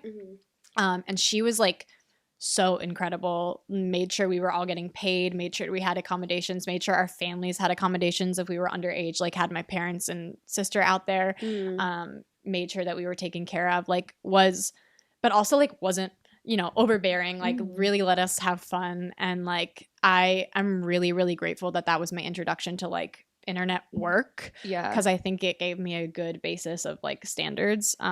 She's incredible. It's crazy to think that was the first time that was happening also, like for like just like kids. in life. Yeah. It's really interesting, like the aspect of VidCon too, of like these are people who have like made themselves famous via the internet. And a lot of them were adults because they had the ability to like be kind of posting whatever. And then I think it's really interesting. Obviously, I think there are so many like scary things that come with being a child on a platform. And I will say a lot of the people that I've talked to from that time who were also like doing Vine at that age, we all kind of have a similar experience of like this deep fear of like failure or like flopping, because we like, it's like the way that we talk about it is like we've already peaked, now we're washed up. And it's so crazy because it's like most people go through life, and if they are going to be a famous person, they hone their craft and fail in anonymity, and then when they have honed their craft and are talented and like know what they're doing is when they become famous and put into like the public eye. And versus like being a child who's famous online in their like teenhood, you're really, really famous before you really know what you're doing. And then you still have to do the process of failing and discovering yourself and like figuring out what you like and who you are. And you're doing all of that on a public stage. And also, again, what we were saying, like the internet people are very eager and interested to let you know how they feel about that. So like, I remember I used to dress crazy, obviously. I used to dress like a clown in like 2020, 2019. And like, that was a process for me of like, I have to go through that in order to learn how I like to dress. And I've gotten a lot of criticism even recently for people being like, oh, you have no personality, like no one thing that you are, like you're always changing yourself, you're like a shapeshifter, you're not like, I forget how this guy worded it, but his comment really stuck it's like, out how to me the old other were day. you? Like 18 or something? No, like, literally it was like 15 to now 26. Yeah. And Which they were even now, like at even now 26, people are still like, doing no that, one like- has I know, like yeah. one thing that they are. they're like, yeah, you've morphed so much. It's like you don't have a personality, which I think is really interesting. I think what a lot of people get confused is like your repetition does not equal personality. And there are, I think, two types of people, like people who are one thing and they enjoy being that one thing and they really dive into it, like people who are like goth and only goth for 20 years of their lives, and they have like pictures of them as a baby goth and now they're an elder goth and they've always been goth, they've always liked this music, they've always dressed this way or decorated their house in that way, and people think that that's the only form of like genuineness, is like if you've been doing it the whole time. But I think I'm the other type of person, which I desire exploration. I desire to morph into a lot of different things. I want to try everything. I'm a person who like truly wants to try everything in my life, like good things, bad things. I want to feel it all, see it all, eat every food, like every food that's ever been in front of me. If I haven't tried it, I try it because I'm like, one life. I want to see it all, feel it all, whatever. Like that is my personal philosophy, and I think I think it kind of connects to also like the freedom of like building an avatar on an MMO and like customizing your character, and me being like, oh yeah, I have a bunch of different things inside of myself. Like some days I want to be like medieval princess and wear chainmail and have a sword, and then other days I want to be like weird space tech girl raver 90s chick, and then some days I want to be like boho Florence Welch queen. Like I feel like there are so many different things inside of me, and then to display all of those at different times, people are like, well, who are you really? It's like, no, I'm all those things. Yeah, to touch on what we were talking about earlier. But anyway, back to Vine when it was popping. Sorry. No, I mean, about what you're like saying right now, I'm interested also because I feel like you've also been like publicly kind of like exploring like gender and sexuality like throughout like all these different like eras and platforms like Vine, TikTok, fashion, whatever, like modeling. And I'm interested kind of like how you feel like Vine like shaped your identity, and like going from there. Like I also wanted to ask you about kind of like being non-binary on TikTok because I feel like that was such like a time like where TikTok opened up this world of like, oh, we can all like express and like we can be like all these different genders, and like it just like is like just opening people's minds to being able to do that, and it normalized it a lot. And I feel like it was this era of like, we're non-binary, we're talking to like our front-facing camera, and also we're wearing like Porta Pro headphones, like, you know what I mean? Like, it was just like a time that I feel like I remember you being kind of like one of those creators that I like really recognized. I was like, oh, my non-binary fame. I feel like people have had that about you, and I'm interested kind of what that like evolution I guess looked like, or just like what that was like to like have people kind of watch you like experience just like just like growing kind of your the exploration of yourself. I've always like I think identified as gender fluid. I remember being like 13 on Tumblr and like seeing a person who was gender fluid like post something about it, and I was like, I didn't know that was a thing. Like that makes so much sense, and like I really do connect with that. Or I don't even know. I mean, honestly, the way that like my gender expression has changed now, I'm just kind of like, I got no idea. I was actually talking to Dorian Electra about this because I think they've experienced something really similar where like you're playing with gender very publicly, and like recently we've both kind of, well, I've definitely gone back toward a more feminine presentation, but I don't. It's kind of like what Trisha Paytas said when she's like, I'm a boy and a girl's. She was so confused, but oh my god, yeah, that was such a crazy thing. But I do feel like femininity is like a dress up, like playing dress up, and it's like something that I'm enjoying doing right now because I like the way that dresses look on me right now. But then I've also gone through phases where like I do not wear dresses, I do not wear skirts. It's like it's always evolving. And doing that on a public stage is really weird. So I still identify as like they, them. Obviously, I don't care if people call me she, her because I look like this and I totally understand. And I also don't, I feel like everything. So I don't have a preference. But yeah, I feel like being open about that. It was really also like a roommate that I had at the time who was non-binary as well. And like just, I think being away from my parents for the first time and being like, not that my parents aren't accepting of that, but just being like, oh, I can literally craft myself into whatever I feel like. And so I want to see how this feels and try this identity on and like see how I feel expressing myself. And it was something that was like very comfortable for me and something that made me feel more wholly understood versus like only presenting a feminine side and only having that recognized felt like part of myself was dismissed. I also think it's so interesting. Like I think about gender now and I'm like, how much of it was like undiagnosed autism? How much of it was like being like just socially awkward? How much of it was like people telling me that like certain things are guy things, and so then I'm like, oh, then I must be part guy, you know what I mean? Like there's so many factors that go into like a gender expression, and like how even what I was thinking of myself at the time, and like also having short hair, I was like, I feel more masculine, but is that because I'm told that women can't have short hair, you know what I mean? It's like there's a lot of things going into it, but everyone's telling you things. Yeah. But I think identifying as non-binary was like really liberating, and it just felt the most correct. It felt the most accurate to what I felt, and doing that publicly was really interesting. I don't think I got a crazy amount of hate. I don't remember it if I did.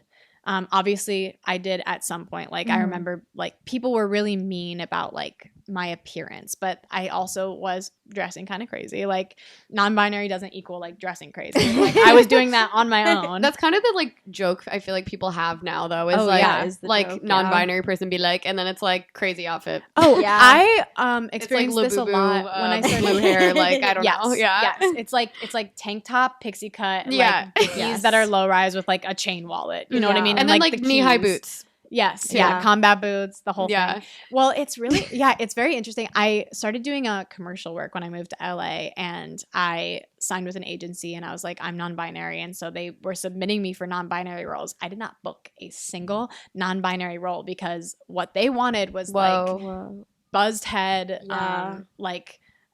they wanted more like trans presenting people. Yes, so like they wanted like, trans mask or like trans femme people, and they wanted like really outward displays of like non-binary, like you wear a little cut off wife beater or whatever.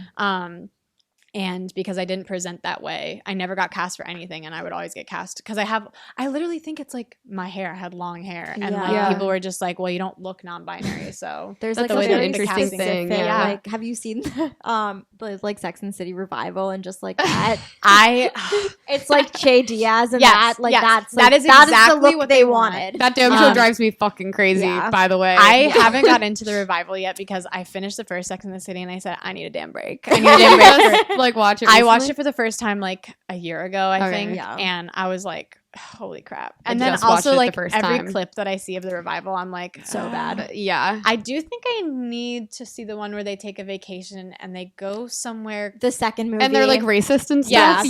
They go to like I just watched all of it the first time, and I was like, wow, this is like really opening my eyes. The second movie was crazy. Where did they go? They were racist. They go to I thought it was like really encouraging about Abu Dhabi. But wasn't there a scene where she's like, you guys dress weird. Yes, we need to get Samantha. you in Chanel. I was like, yes, Samantha. But there's a scene at the end where they're in the room with all the Abu Dhabi girls, and then they have their it's very racist, Brittany. They have it's like the most racist. I don't know the ever. right word for the Abu Dhabi one, but they have the thing.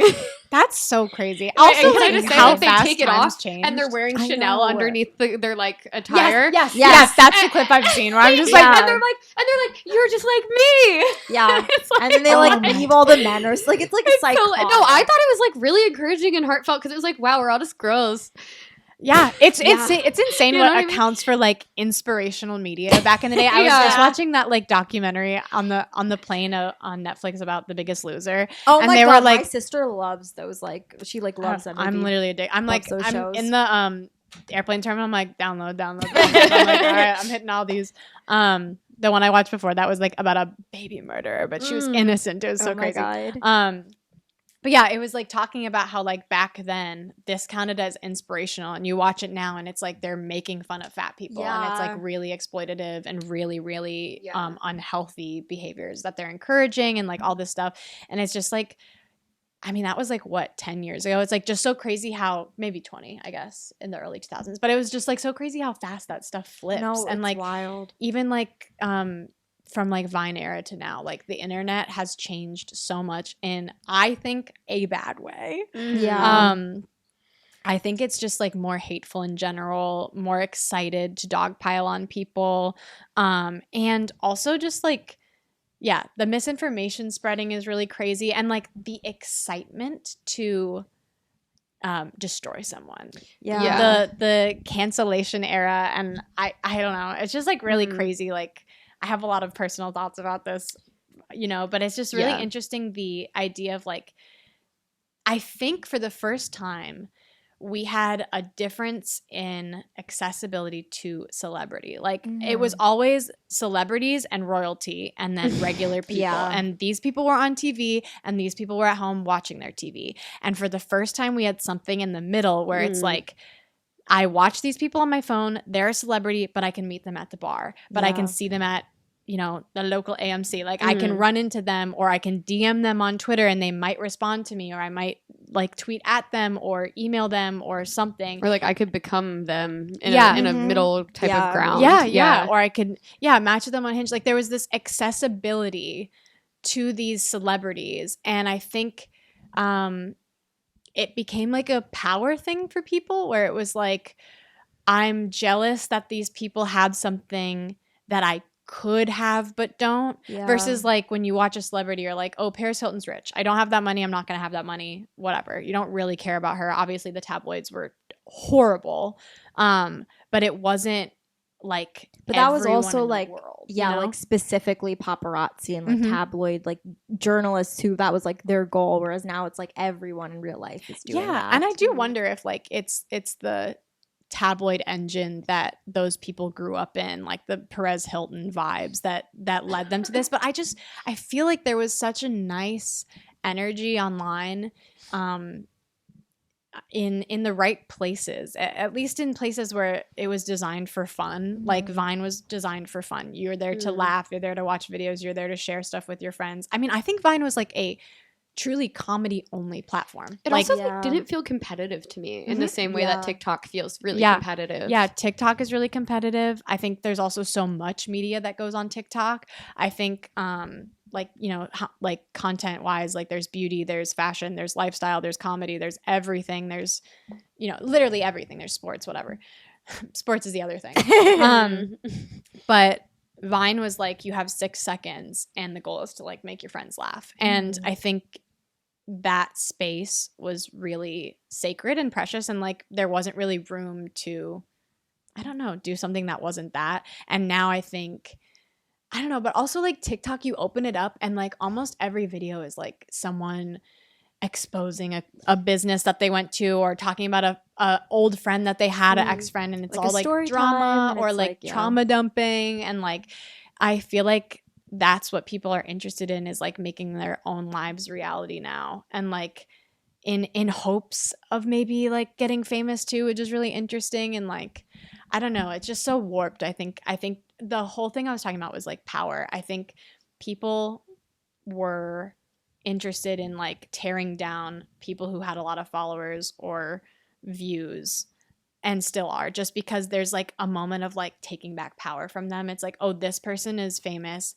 and they feel untouchable, but I'm gonna show them that they aren't. And we're like, you would never do that to them in person. You would never do that to anybody in person, or whatever you're commenting, right? And like, yeah, I don't know, I think it's like a weird like power envy thing, and it's very primal, it's very like human. I understand what these people feel and think, and like I'm not saying that like it's unimaginable, but like I just feel like it's very like true human emotion of like, I don't know what to do, so I'm gonna like throw a rock, you know what I mean? It's like medieval, we're all back in medieval times, and we're throwing rocks in Times Square. But like well, I hope it's something we're like recognizing, like even the way that like comparing it to that, I feel like it's like, oh, we're kind of starting to like see how this is just one thing in a different like frame, or like in like context. A different context, and that like maybe just like will make us more aware, make us like start to move out of that, because it does feel like the anti-woke thing was a version of that wasn't the right way, but it's like, okay, like we're starting to get aware of this and starting to like realize what we're doing to people.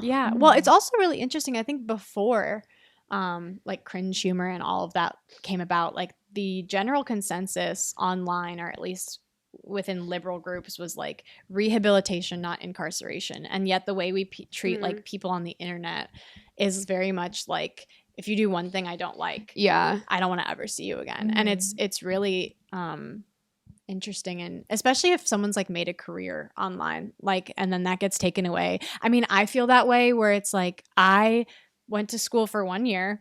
I didn't graduate. I don't have a degree. I like never really, I had like a couple jobs like when I was 15 in my hometown, but mostly I made money on the internet, like doing internet things or getting like revenue from my YouTube videos or something like that. And so like this is kind of the only job that I know how to have, and the idea that that can just be like taken away because somebody feels like it is really crazy. And then I've also on the flip side have talked to other friends where it's like they don't want to do the internet thing anymore, but they don't have anything else, and they're like, that was the only, like, I didn't go to school because I was going to go to LA and be a star or whatever, and then I decided, oh, I actually don't like this, and now I don't know where to go from here. And it can be kind of, it also, I think there's like a high that you get when you get so much attention, especially as a child and your brain is developing, that like if you step away from that or even for a moment feel that it's not equivalent to that, it can be like, I don't know, a self-esteem blow of like, oh, people don't like me anymore. Literally what I was talking about, like fearing the flop era. Like just this idea that, am I done forever? Are people forgetting about me? Am I relevant anymore? Like things like that are really, really interesting to grapple with. Even now where I feel like I have a good standing, have a good standing online, I still am constantly like thinking about those feelings of like, am I doing it well enough though? Like, could I be doing more? Like, what are other people doing that I'm not doing? And I don't know. It's really interesting. I've definitely had to reframe my relationship with posting online. And it pretty much now is what I post online is a character essentially, or like a version of myself or a piece of myself. But I now have to have a lot of like privacy in my life and like things that I like that I don't exploit because I need parts of my life that aren't, I don't know how to describe it, like aren't up for grabs, like aren't able to be spoken on, just so that I have some kind of stability. Like it feels less like you talking and more just like, here's a picture of me and you can like make me into whatever you want in your head. One of my favorite creators is this like cosplay girl who doesn't speak in any of her videos, and she's so popular, so famous, and I really think it's because she's like, you can project onto me because it's safer that way. If I don't say anything, you know, you can't assume anything about me, and so then she's got like no controversy because she's like not a person online, she's like an idea, she's a face, you know what I mean? And I kind of love that. I kind of love like the safety of that, but also she's really hot, and I think you have to be really hot to pull that off. And so seems like you're pulling it off. Yeah, I feel like you do that. Wait, thanks. Wait, yeah, of course. But I also do have a desire still to like share things with people. I kind of want to start Twitch streaming soon. Oh my god! I can see. I feel like that's the next era for you. That makes sense. I think it makes sense because I will play games for literally 8 hours a day for like a week straight, and then my boyfriend and roommate are like, "Hey, you need to get up or do something, or maybe if you're gonna do this, you should make money doing it." Okay, I feel like people would like definitely like watch you doing that. Like I could see it. That would be. I'm really nervous. I'm like, do I have enough to say? And then I was like, I don't stop talking. See, that scared me, I feel like, about having a podcast where I was like, how will we sustain doing this forever? But it's like, I don't think people run out of ideas. I don't think so. And there's always stuff happening. Like there's always stuff to talk about, I feel like. And every time you meet someone new, the conversation is, it goes a different way. I also wanted to ask you like about, like, I'm curious like when the first time was that, or like what age on the internet you kind of began to get like sexualized online. Because it was immediate. It was literally immediately when I was 15. I got so many it was really bad actually when I was it was worse when I was a minor. The day I turned 18 I got like probably 30% less stuff, which was really crazy. That's crazy. But I would get cum tributes from guys. It was like it would be like them DMing me a picture of like a photograph of me that they had printed out and cum on with their like dick in the picture. I got so many requests for like, it's crazy how that can happen as a 15-year-old. Like that's just like allowed, and it's just like it's just you're out in the open, so like people can do that to you. Yeah. And I wouldn't know until I opened the DM, and back then they didn't have any kind of like filter or anything on Instagram, and so I would just like be like, oh, what did people say to me this time? And it would be like a lot of really gross men. Yeah, I had a lot of a lot of men in the army would email me that my vines had saved their lives. Oh, that they were like, my gosh. You know how like in like the 40s. That's awesome. Well, I'm like, you guys are no, it's men. weird, but that's like hilarious to think that like is just these really like funny. army men are like at the training camp or something. They're like on their phones like I know, watching right? your vines. Yeah, they're like, he's like, I've been in like, Afghanistan for 2 months, and like I love watching you your got me vines. through it. They make me laugh. Well, I'm like, it's like, literally on the a old battlefield. version of like having your girl's picture in your locket. Or Yeah, something. that's so funny. Yeah, like a Dear John letter. Yeah. Also, it's just like funny because like the way that humor translated, then it's like the fact that like this older man in the army like could like find funny what like just like you like doing the like turn around vine to like what's it called, Take On Me, like is like what are adults doing right now? But there was just like I think this disconnect of like like the humor like hadn't like I don't know like burst yet. It was very like condensed. Yeah. That vine specifically also I think did really well because this is my theory at least. There's no language in it other than like the oh no, the song doesn't have any words in it yet. It's just the beginning. So because there's no language, it's easily accessible by everyone on the planet. And so I had people like from that makes sense. every country in the world DMing me, telling me that they've seen it and they like it. There was a Russian foreign exchange student at my school who was like, I love your video. Everyone in Russia loves that video. And I was like, what? How? And I was like, I think it's just because it's just music. It's just music and a visual. And it's something that is the idea is clear. She turns around and she's crazy looking, and like it's very easily understood by everyone. It's also like not inappropriate in any way, so like children and adults can all enjoy it. And I just think it was like so easily accessible to everyone that's what made it blow up.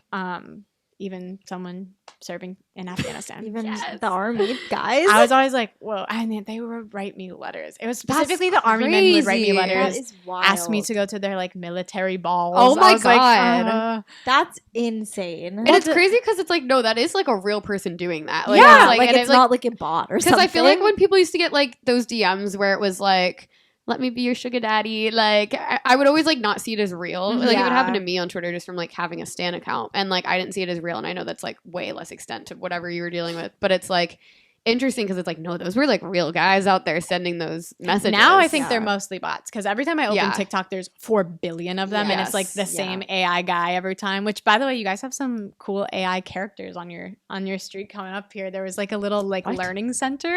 And Wait, what? Yes, there's a learning center that has like AI animal characters on the outside. There's like an elephant and a giraffe. I was like, okay, wait, okay, they look like kind of with the times. Italian AI memes for children. You know, but it's like a green giraffe. I haven't noticed it. It's that way. That's cool. I'll check it out. Gotta check it out. Anyway,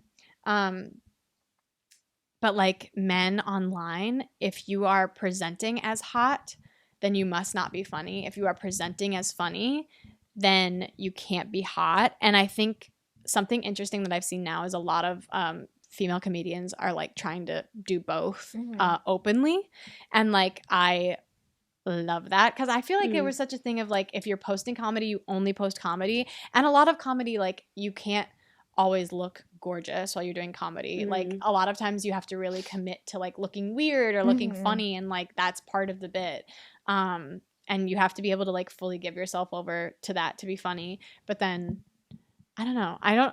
It's so hard to like articulate this specific thing. And I've gotten with like in like a fight about this before, talking about like, no, I think this is how people see it online just based on my own experience of like, if you're hot, then you must not be funny, because it was specifically a comment I got from a guy being like, oh, now that you're like pretty, you don't have to be funny anymore. So you aren't. And I was like, but I am in my day today.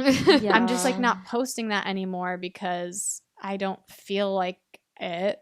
But then they think, I don't know, guys. It's so hard. It's so weird. Like because I feel like it's the same thing too of like being like smart. Like if you're smart, you like can't be pretty, or if you're pretty, you can't be smart.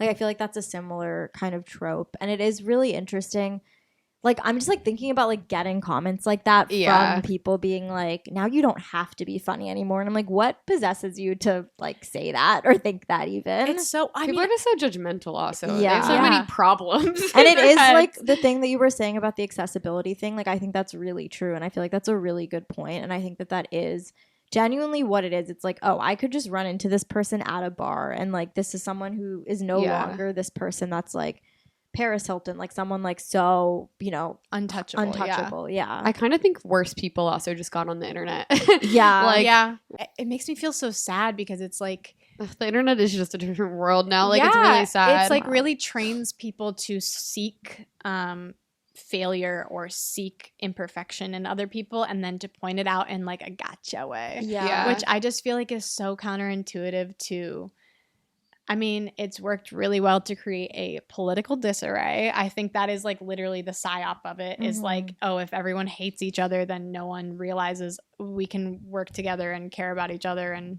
have a more socialist government. Yeah. And like solve the bigger issues that are actually happening instead of fighting over Facebook. Yeah. Like I think it was really a long game plan for the people who are in charge of the internet, Meta and Twitter or I guess X now, whatever you call it. But I think it's a tool to,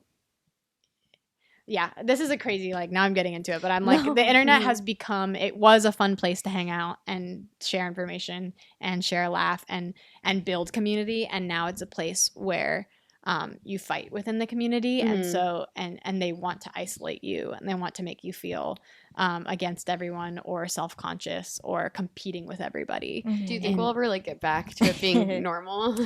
I don't know. I've thought about this a lot and I'm like, how do you do that? What is the way? And is it a new platform for social media? But I don't know because I mean, Instagram feels okay to me right now. I'm not on Threads. I know Threads is just basically Twitter. I think that specific format of social media is really encouraging of like snarkiness. There's a lot of like, gotcha, like that kind of thing, which I don't really like. When I got off Twitter, by the way, within 2 months, I was like less depressed. It was like really crazy. It was pretty intense. It was like, I wasn't thinking critically about things as much as I used to. It's this thing that my mom used to say where it's like, if you judge yourself openly, then people know that you judge them in that way or something like that. It was like, or maybe it was the opposite of that. People who judge others are judging themselves just as harshly. Some like essentially it's congruent. It's both at the same time. And so I feel like Twitter is like the embodiment of that, of like everyone is judging each other. And so when you're on Twitter, you judge yourself in the same way that you judge other people. And I think that can be really detrimental. Instagram, I have tailored to become only work of people that inspires me. So it's like looking through a magazine. You can kind of just keep like safe on there a little bit. Yeah. And then TikTok, I also don't go on. I only go on TikTok to post, and then I don't go back on. And I don't think the video content, I mean, specifically TikTok actually figured out my OCD triggers. Whoa. And was only showing me videos that would trigger my OCD so that I would like freak out and go down rabbit holes watching a bunch of videos. Wait, what do you mean? Like, can you explain it like more? with conspiracy theory rabbit holes or like? For me at the time it was like ROCD, so like relationship OCD. And I've had that for a long time. Yeah. But I was like specifically having a crazy episode that was, sorry, I hope you can hear my tummy. I didn't hear it. Specifically a crazy episode brought on by TikTok where it was basically like every video, it was like, you're being tricked in your relationship, or you're being cheated on, and here's how you find out, or like this is what happened to me and it's gonna happen to you, and like all the comments were like confirmed this is happening, and it was just really crazy. And like I would say like not interested. Like I wanted the TikTok feed that I had in 2019 where it was like just funny people making funny videos. It didn't exist anymore. I've never gotten back to that feed either. I've never, like, no matter how many times I click not interested, I've never gotten back to that feed. Yep, me either. And or it's just ads, endless ads. Yeah. And the ad stuff is crazy. And it's ads for TikTok while you're watching it, or it's ads for stuff in the TikTok shop, which I'm like, how is any of that legal? Like, what's going on there? Yeah.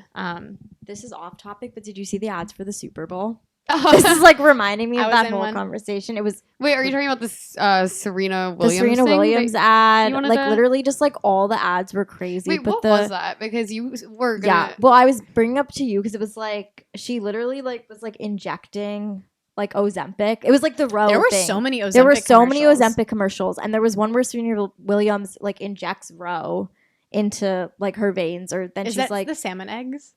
it's the one Ozempic. It's like on the subways. Okay. I'm thinking of like what people. It's like the salmon eggs or like sperm that they put in their face. For Oh, I know. what you're Oh, talking I've about. seen Yeah, that. no. I've seen that. Never mind. It's like, yeah, it's like another form of Ozempic, but it's just like her like promoting it. And it's just like crazy that that's like a mainstream Super Bowl commercial ad now is like, oh, you can just get this thing. I was actually thinking about that because we were on the it was like we were on the subway and I saw, because I have always been like, oh, guys, like I want to go on that. That seems fun. I know. No, not actually, I but like know. I'm like I I'm know. like I wonder like what that would actually do to my brain. I know. Like I wonder what it would do to my brain. And we were on the subway and there was like the advertisement that was like they 'Cause just now came it's out with in the a pill pill, form. and I'm like terrified of needles, and I was like, Yeah, guys, I same. could try it. Like I want to, but okay, secretly I think I just like really want to like try it and like write an article about it and like see what happens.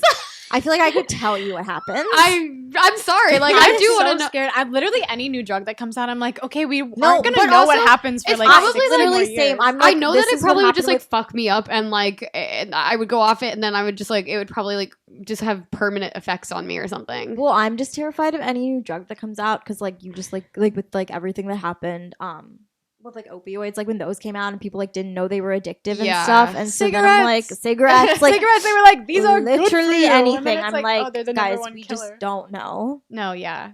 I'm so terrified of like I actually weaned myself off of antidepressants because I was like, I don't want to be like dependent on a substance. I want to Yeah. wean myself off of my medicine so badly, but I can't unless I like I physically, but I want to, but maybe one day. That's my dream. It was for me, it was a lot of like I had to like really do therapy. And like Yeah. in a way that was like I have to do the therapy. Like I Yes, have to like yeah. be doing it every day and like Yeah. not like going to my therapist, but like be doing the work every day.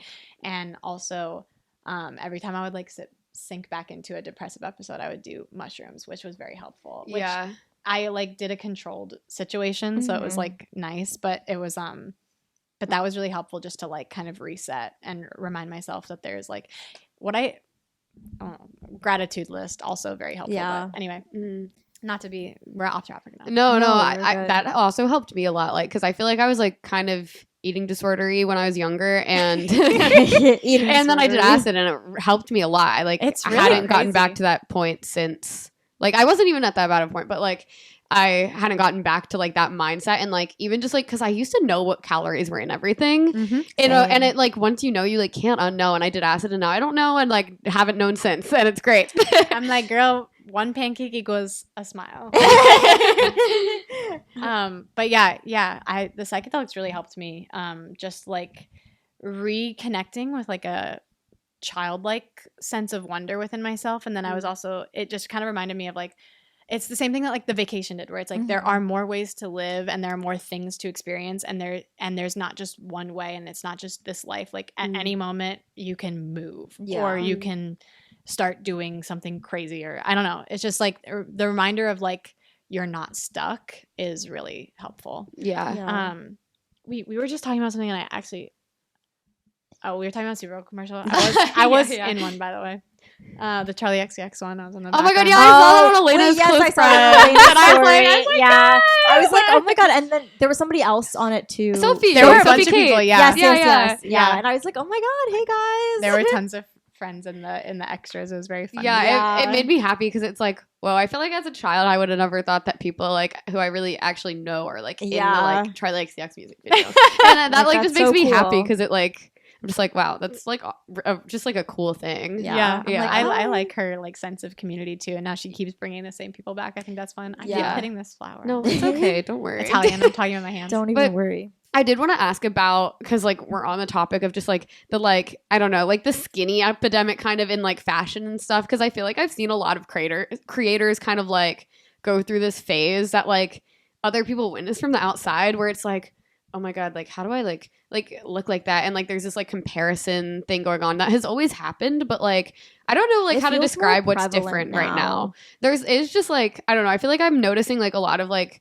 creators I used to know just like going through this thing where they like lose a ton of weight, and it's like everyone's like like, you know what I mean? Yeah. It feels different than anything else we've experienced before in that sense of like, I think it also is the like, because of the Ozempic era and like that being like really normalized to like take it and like it like just be like this public thing that like people like kind of accept. And I'm interested like how you perceive that, and just like if it's something that has affected like, because like since you're in like modeling and fashion, like I never had like body issues with myself growing up in the Midwest until I moved to LA, and then it got insane. And I was like, oh, that's what y'all are talking about. Yeah.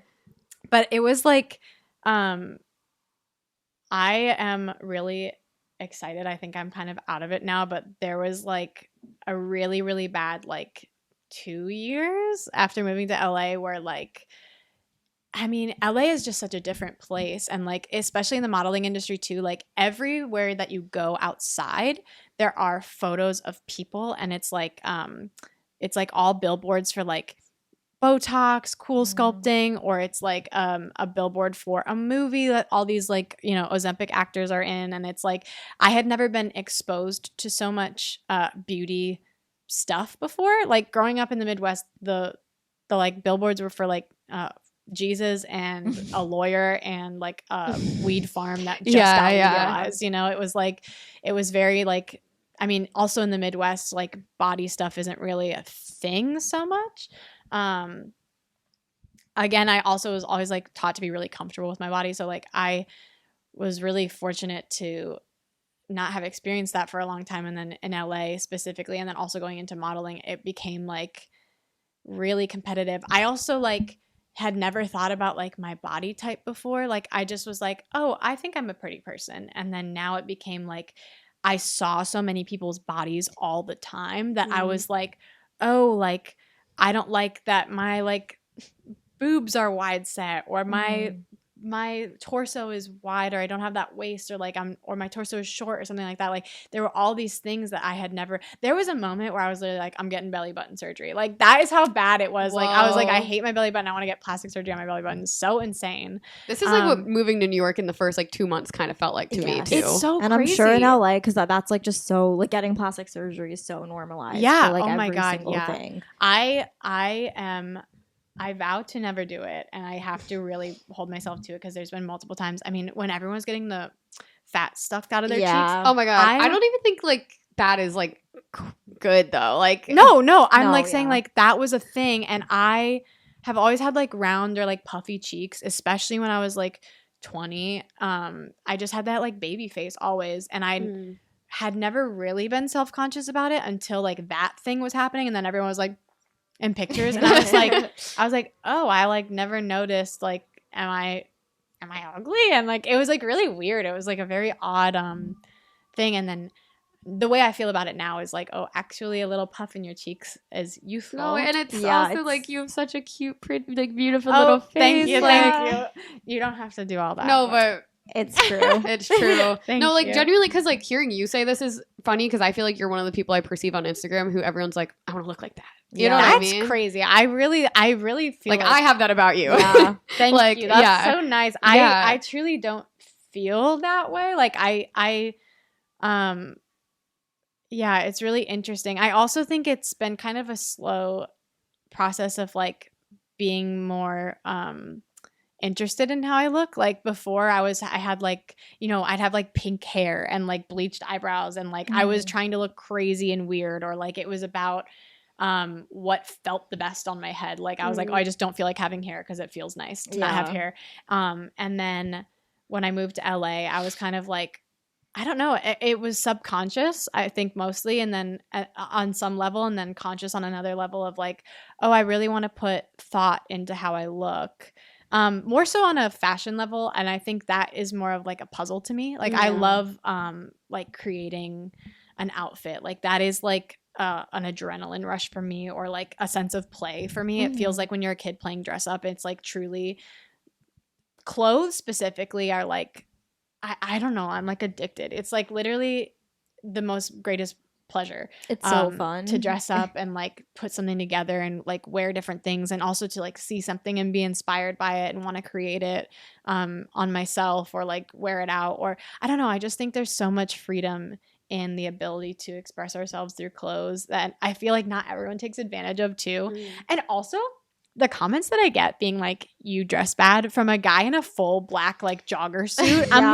I'm like, have you ever investigated? Also, like, cute. Yeah, guys love to comment on people dressing bad, and it's like, and it's like, always the guy that's wearing like a flannel. Yes. And like, I'm like, you've dressed the same since middle school and you've never questioned it. Like, what if you really like wearing a motorcycle jacket and you have no idea? That is the one thing about like guys in New York and LA. I feel like they're more interested in like exploring how they dress, which is fun. It feels like everyone is. Like, it opened my eyes, I feel like, moving here to like more just like fashion stuff that like makes me like very excited and like makes me want more money. It's so fun just like walking down the street and seeing a bunch of really cool outfits and being like inspired by that. The point where I'm at now is I will not spend over like $80 on a piece of anything. Like, I have spent the most expensive clothing item I ever bought at like the height of my having money was like a pair of Prada shoes off the shelf for like $1,000, and to this day it haunts me. I'm literally like, how could I do that? Yeah, how could I used to feel that way too. Oh, like I literally am like shocked and scared that I had the ability to go there, and now there's such a joy in like finding the deal. And also I think it became about because when I first started getting into fashion, I was like, oh, it's brand, you know, and I think that's everyone's first thing. And there are ways to do that tastefully, obviously, if you like the right brands. Like Prada and Miu Miu are very classy. Like, you can't really go wrong with buying something from them. But that styling is so easy to recreate and reproduce with like way cheaper items. Yeah. They're honestly probably going to be higher quality because they are all kind of all the big fashion houses are kind of going downhill in quality. Like, I don't know if you walk into a store and touch stuff sometimes. It's like, what's going on? No, here? I feel like I've noticed that where it's like really the like main thing that I like get excited about is like finding like vintage stuff like that. Yeah, like vintage Prada or something.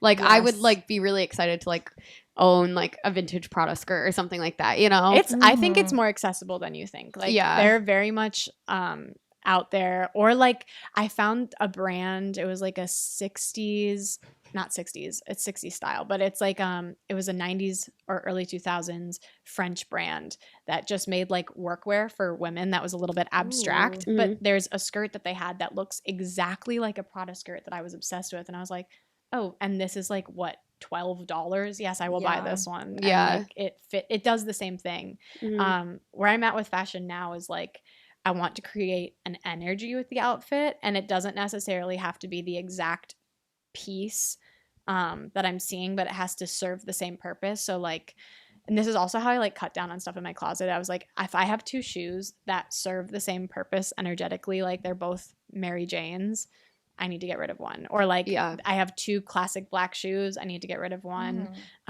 So everything has to be like serving a unique purpose. Or if I get a collared Peter Pan collar dress that looks like Wednesday Addams, if I have something else that's like that, get rid of the other one. Like, very much it's more about the energy that it brings, and then you can style it in a way that changes and morphs depending on what there was some cute dress that I got off your Vinted, by the way. You bought one? Yeah, the like beige one. I have to get it. The Joe Sander one? Yes. It's so cute. I need to get it like shortened because have you worn it? No, it literally just came in. I saw you posted on your story and I was like, well, I gotta buy that. I can't believe it. You should have just told me. I literally Oh my god. Oh my, guys, dude, I very much know. I'm very much if it'll be loved, take it. Oh my god, that's wait, so I want to see well, this thank dress. you for well, if you have anything else, I'll be happy to take it. I just did a huge like Wasteland Crossroads haul, but I think I want to do another pass through. Oh my god, please send me another pass. Please, I'll take it. I literally will. Oh my god.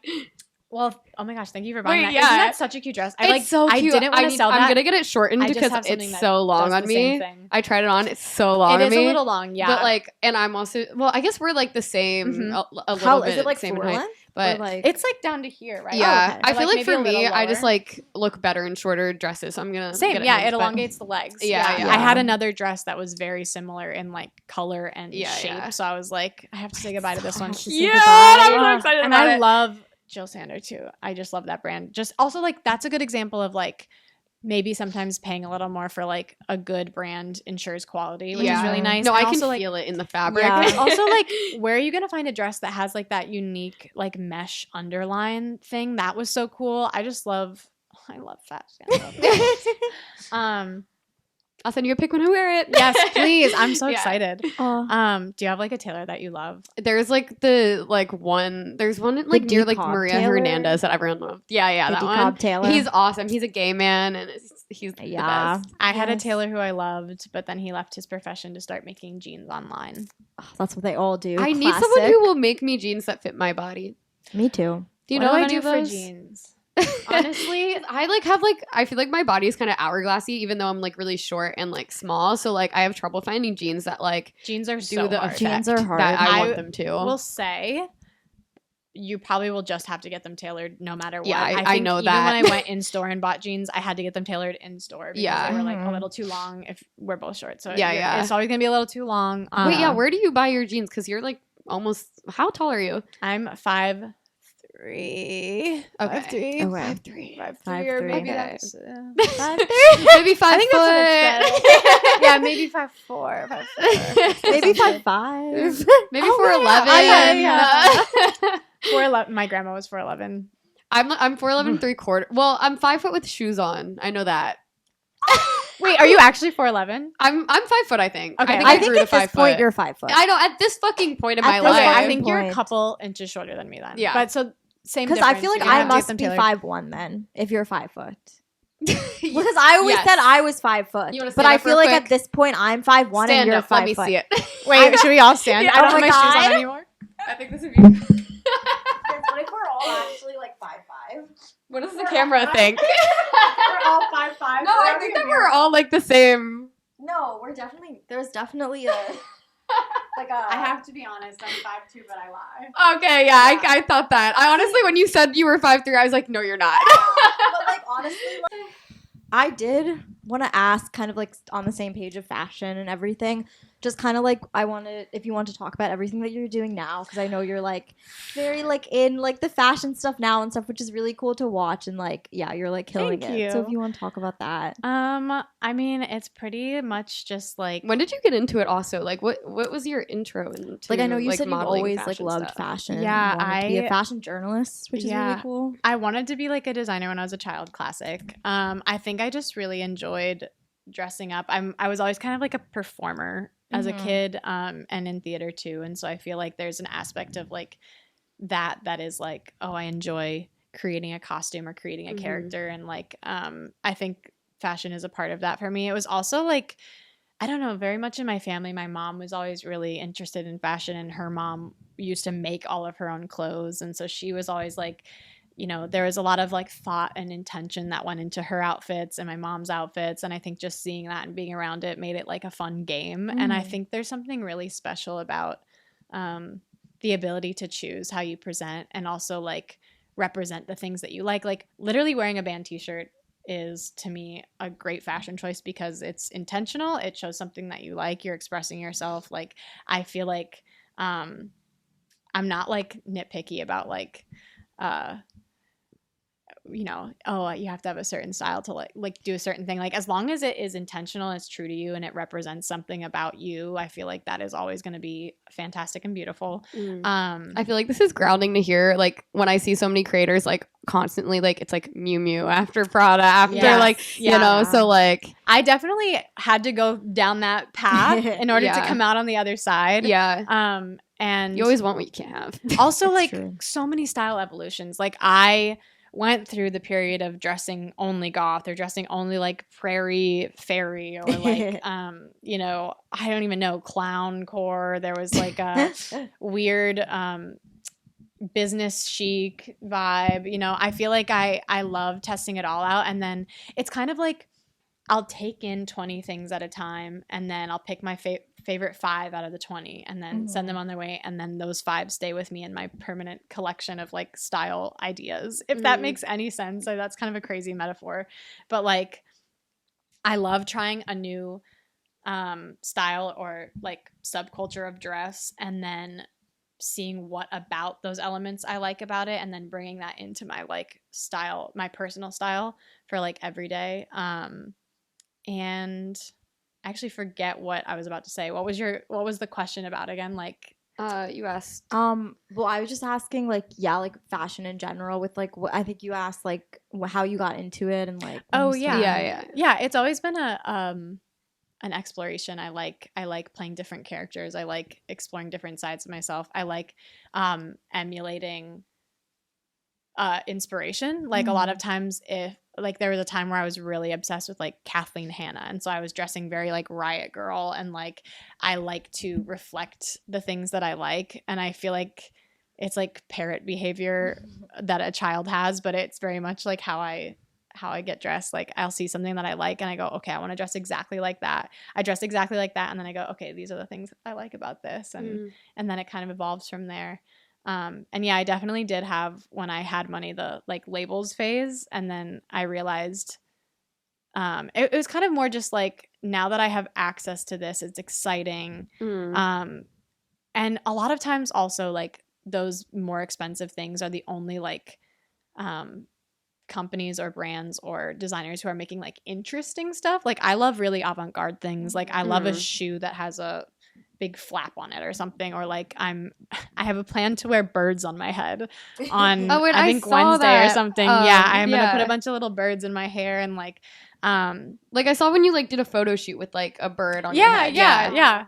And I think sometimes like those brands or designers are the only places you can really get those like super avant-garde things. Obviously now we're very fortunate to have like resale websites where you can like find those things secondhand, or like Google image reverse search a shoe and find like a knockoff, and like I think it's easier than ever to like find pieces that you really like. But yeah, I think I've just always been attached to the idea of like creating oneself over and over again a million ways, and also just like, yeah, I have 1,000 different sides to my personality, and so the way that I dress displays which one is out for the day. That way. Not in like a multi-personality way, but yeah. I feel like people will really appreciate like hearing you like just like talk about like everything, because I feel like you haven't really online. So I think it'll be like very interesting. It's a perfect like 100th episode for us, I feel like. Thank you. Yeah. Through like all of your time on the internet, like from like Vine to TikTok to like more fashion stuff, like what you feel like besides what we talked about, because I know we talked about like just like the internet getting meaner and like stuff like that, and like there being kind of less like space to harbor community, but like what do you feel like the biggest like cultural shifts were throughout that time, and like how did those like also just like affect you as a person and like change you? Ooh, big question. Okay, let me think. Biggest cultural shifts. Obviously, there was the Vine to TikTok migration. And then also there was like a new wave of YouTube after Trisha Paytas and like Tana Mojo and all them that went to like an Emma Chamberlain-esque direction, where it's now people who, I don't know, there's more creators, I think, who are making a living on YouTube. But then they're not like getting as famous for like being a person. It's more of like the thing that they make. I don't, this is getting kind of complicated, but I don't know how to describe that exactly. I think I feel like that makes sense. Yeah. Like I feel like I've definitely seen that, especially also with like Twitch streamers. Like there are more personalities than ever, but then they're all kind of less known because it's oversaturated. I think the shift was kind of after Trisha Paytas. Everyone decided they were also going to be a YouTuber. Like I know so many people who are like, yes, I'm a mom, but I also make TikTok. You know what I mean? And it's like, it's everybody is a content creator now. Like it's just part of being online. Like even if you're not making it specifically to make it for anyone, anything that you post is going to be posted through the filter of that's the only content that you're intaking. And so like usually like they're like, even when you're posting like your night out photos or whatever, there is an aspect of like posting it in a way that you've seen it be posted by people that you follow, whether they be celebrity or influencer or whatever. Yeah, I think the shift from Vine to TikTok, probably the biggest one. Yeah. And it also changed who became popular. So like, I remember Addison getting Rae. so mad during it. Yes, I yeah. was like, fuck these people who get to like get famous off dancing. Like you need to have like thoughts. Like fuck Yeah. you. Like No, I was also like very upset at the time because I was like, anyone can copy these dances, but like to create content out of your mind and your imagination is different. And it was difficult for me to comprehend. Obviously now I understand that it's literally just like a model, you know, it's like you're an attractive person who does the same thing. And also repetition in content was never a thing really before. And now it's like there are people who like do an outfit video every day in the same place, or like they do. It's less a grind study kind of. Yeah. There's a lot of videos that are like ASMR or like I forget, there's this one guy who like fishes every day and everyone's like, my show's on, and it's like he's doing the same thing every single day. People who like do metal detectors or like look for stuff in, you know, just like weird hobbies that you're seeing them do over and over again. People really like that more repetitive content that is like decentered from like personality or life or character. It's also less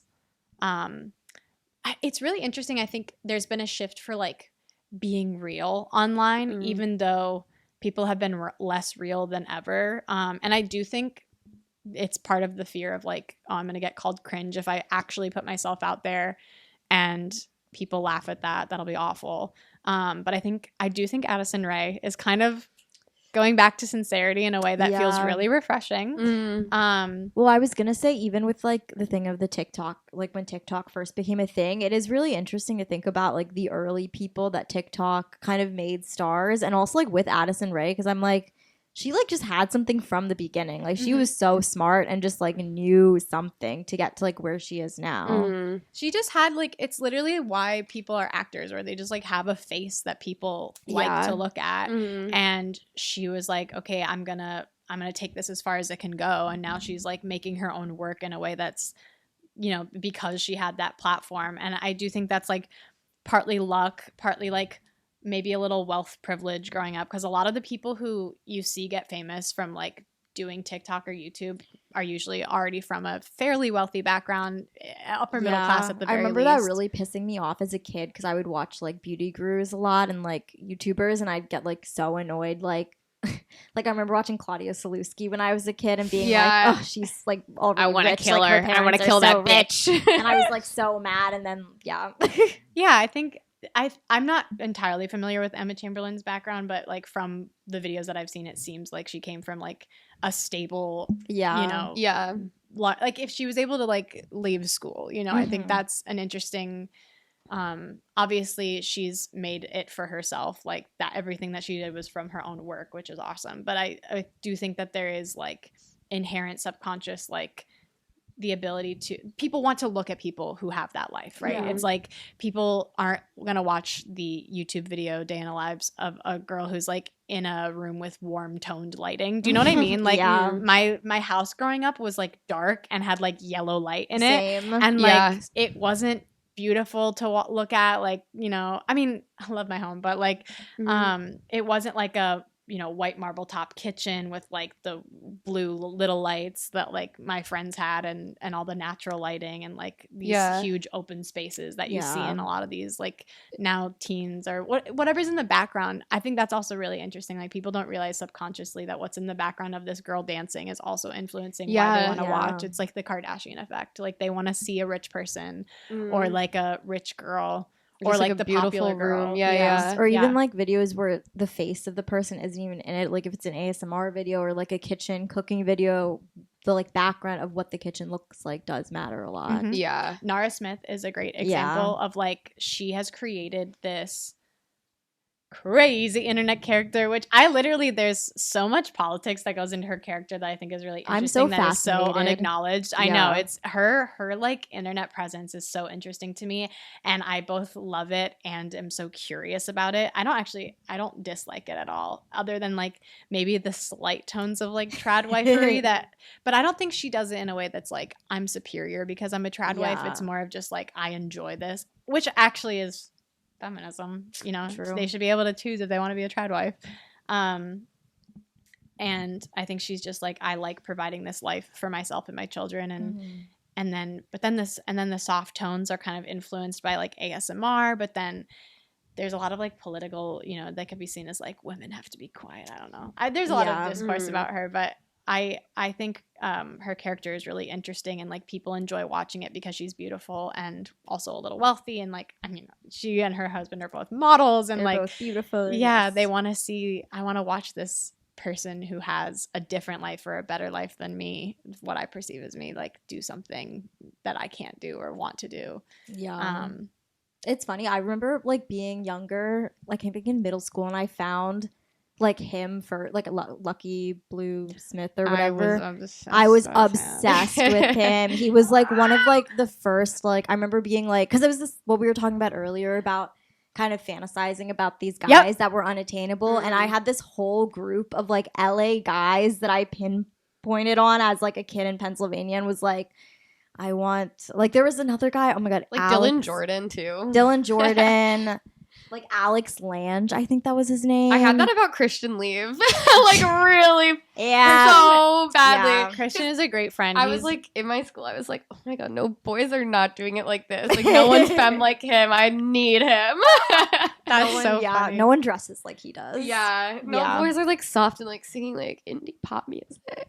That's like, true. Like back during his love like the old music. To a lot of the TikTokers who become musicians too. Yeah, I wanted to bring this up to you because you also had this.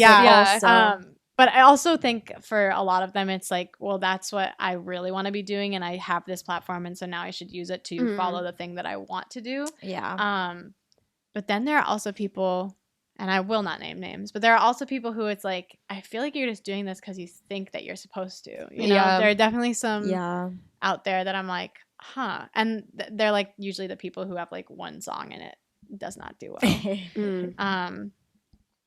But yeah, it's really interesting, like the pipeline of like, how do you become more famous? How do you make yourself more famous? I remember when Vine ended, my parents came into my room. I was like 17, and they were like, we think you should start a YouTube account. Like, you need to start posting on YouTube. So and I was like, what?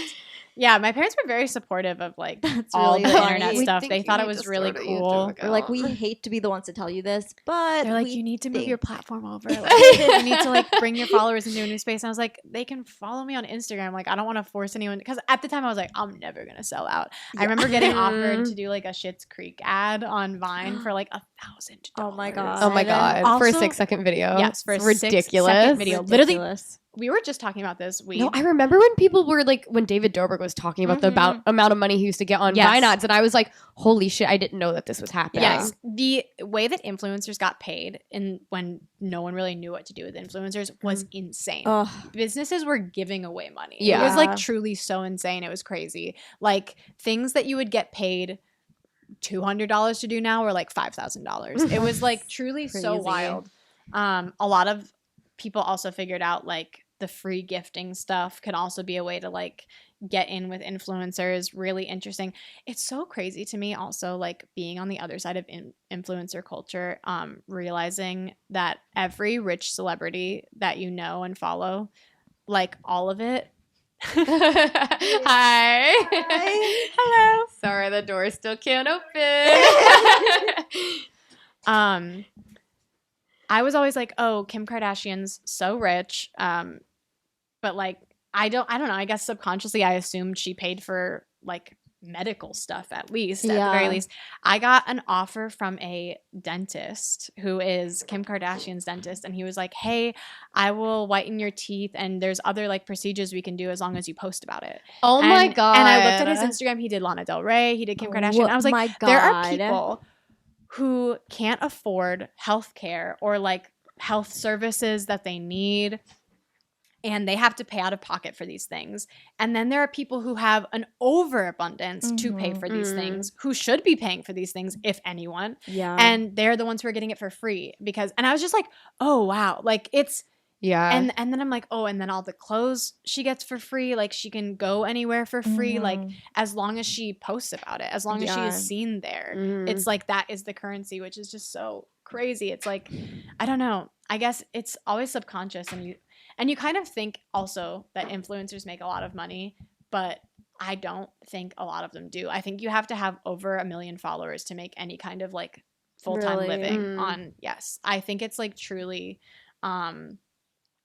you have to either be like a reality TV star and like have made public appearances, or like the girls that you see on TikTok, like I think the Alabama sorority girls who are like big influencers, like I don't know how much money they make off of TikTok. Also, like TikTok doesn't really pay that much for views. That's the other thing that's really weird. I see a lot of people being like, oh, if you watch this video 1,000 times, I'll be able to like pay off my house. I'm like, how? Yeah. Isn't it like 5 cents? I feel like you must, like the only way to make money off TikTok is through ads or like sponsorships. Yeah. And even those, like they know that they can skimp on paying now, which I feel two ways about, which I'm like, oh, I think it's evened out from before, but also and I also recognize the people who were like experiencing that then too. Yeah. Like, oh my God. I only did like one gig back in my day. It was for the I Heart Lord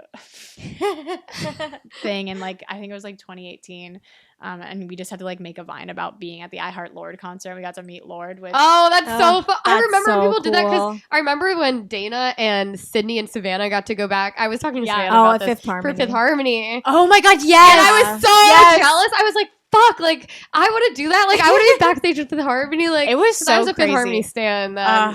Fifth Harmony, and they were like Fleetwood Mac drama. Oh my God, it was crazy. It was insane. That must have been fun. I wish I was like more locked into other like stan groups at the time. I feel like it would have been so much fun. Yeah, I have like so many more things I want to talk about. I'm like, we have to do a part 2 when I'm back. Oh my God, can we? Yes, I would love to. I have fun. I feel like I truly have like 2 more hours of like interesting things to talk about from the Vine days. No, literally, like, we barely even got to I it. know. Me I feel too. like we have so many like questions and stuff about like those days specifically that we didn't even get to. What was like the craziest like stuff that happened then?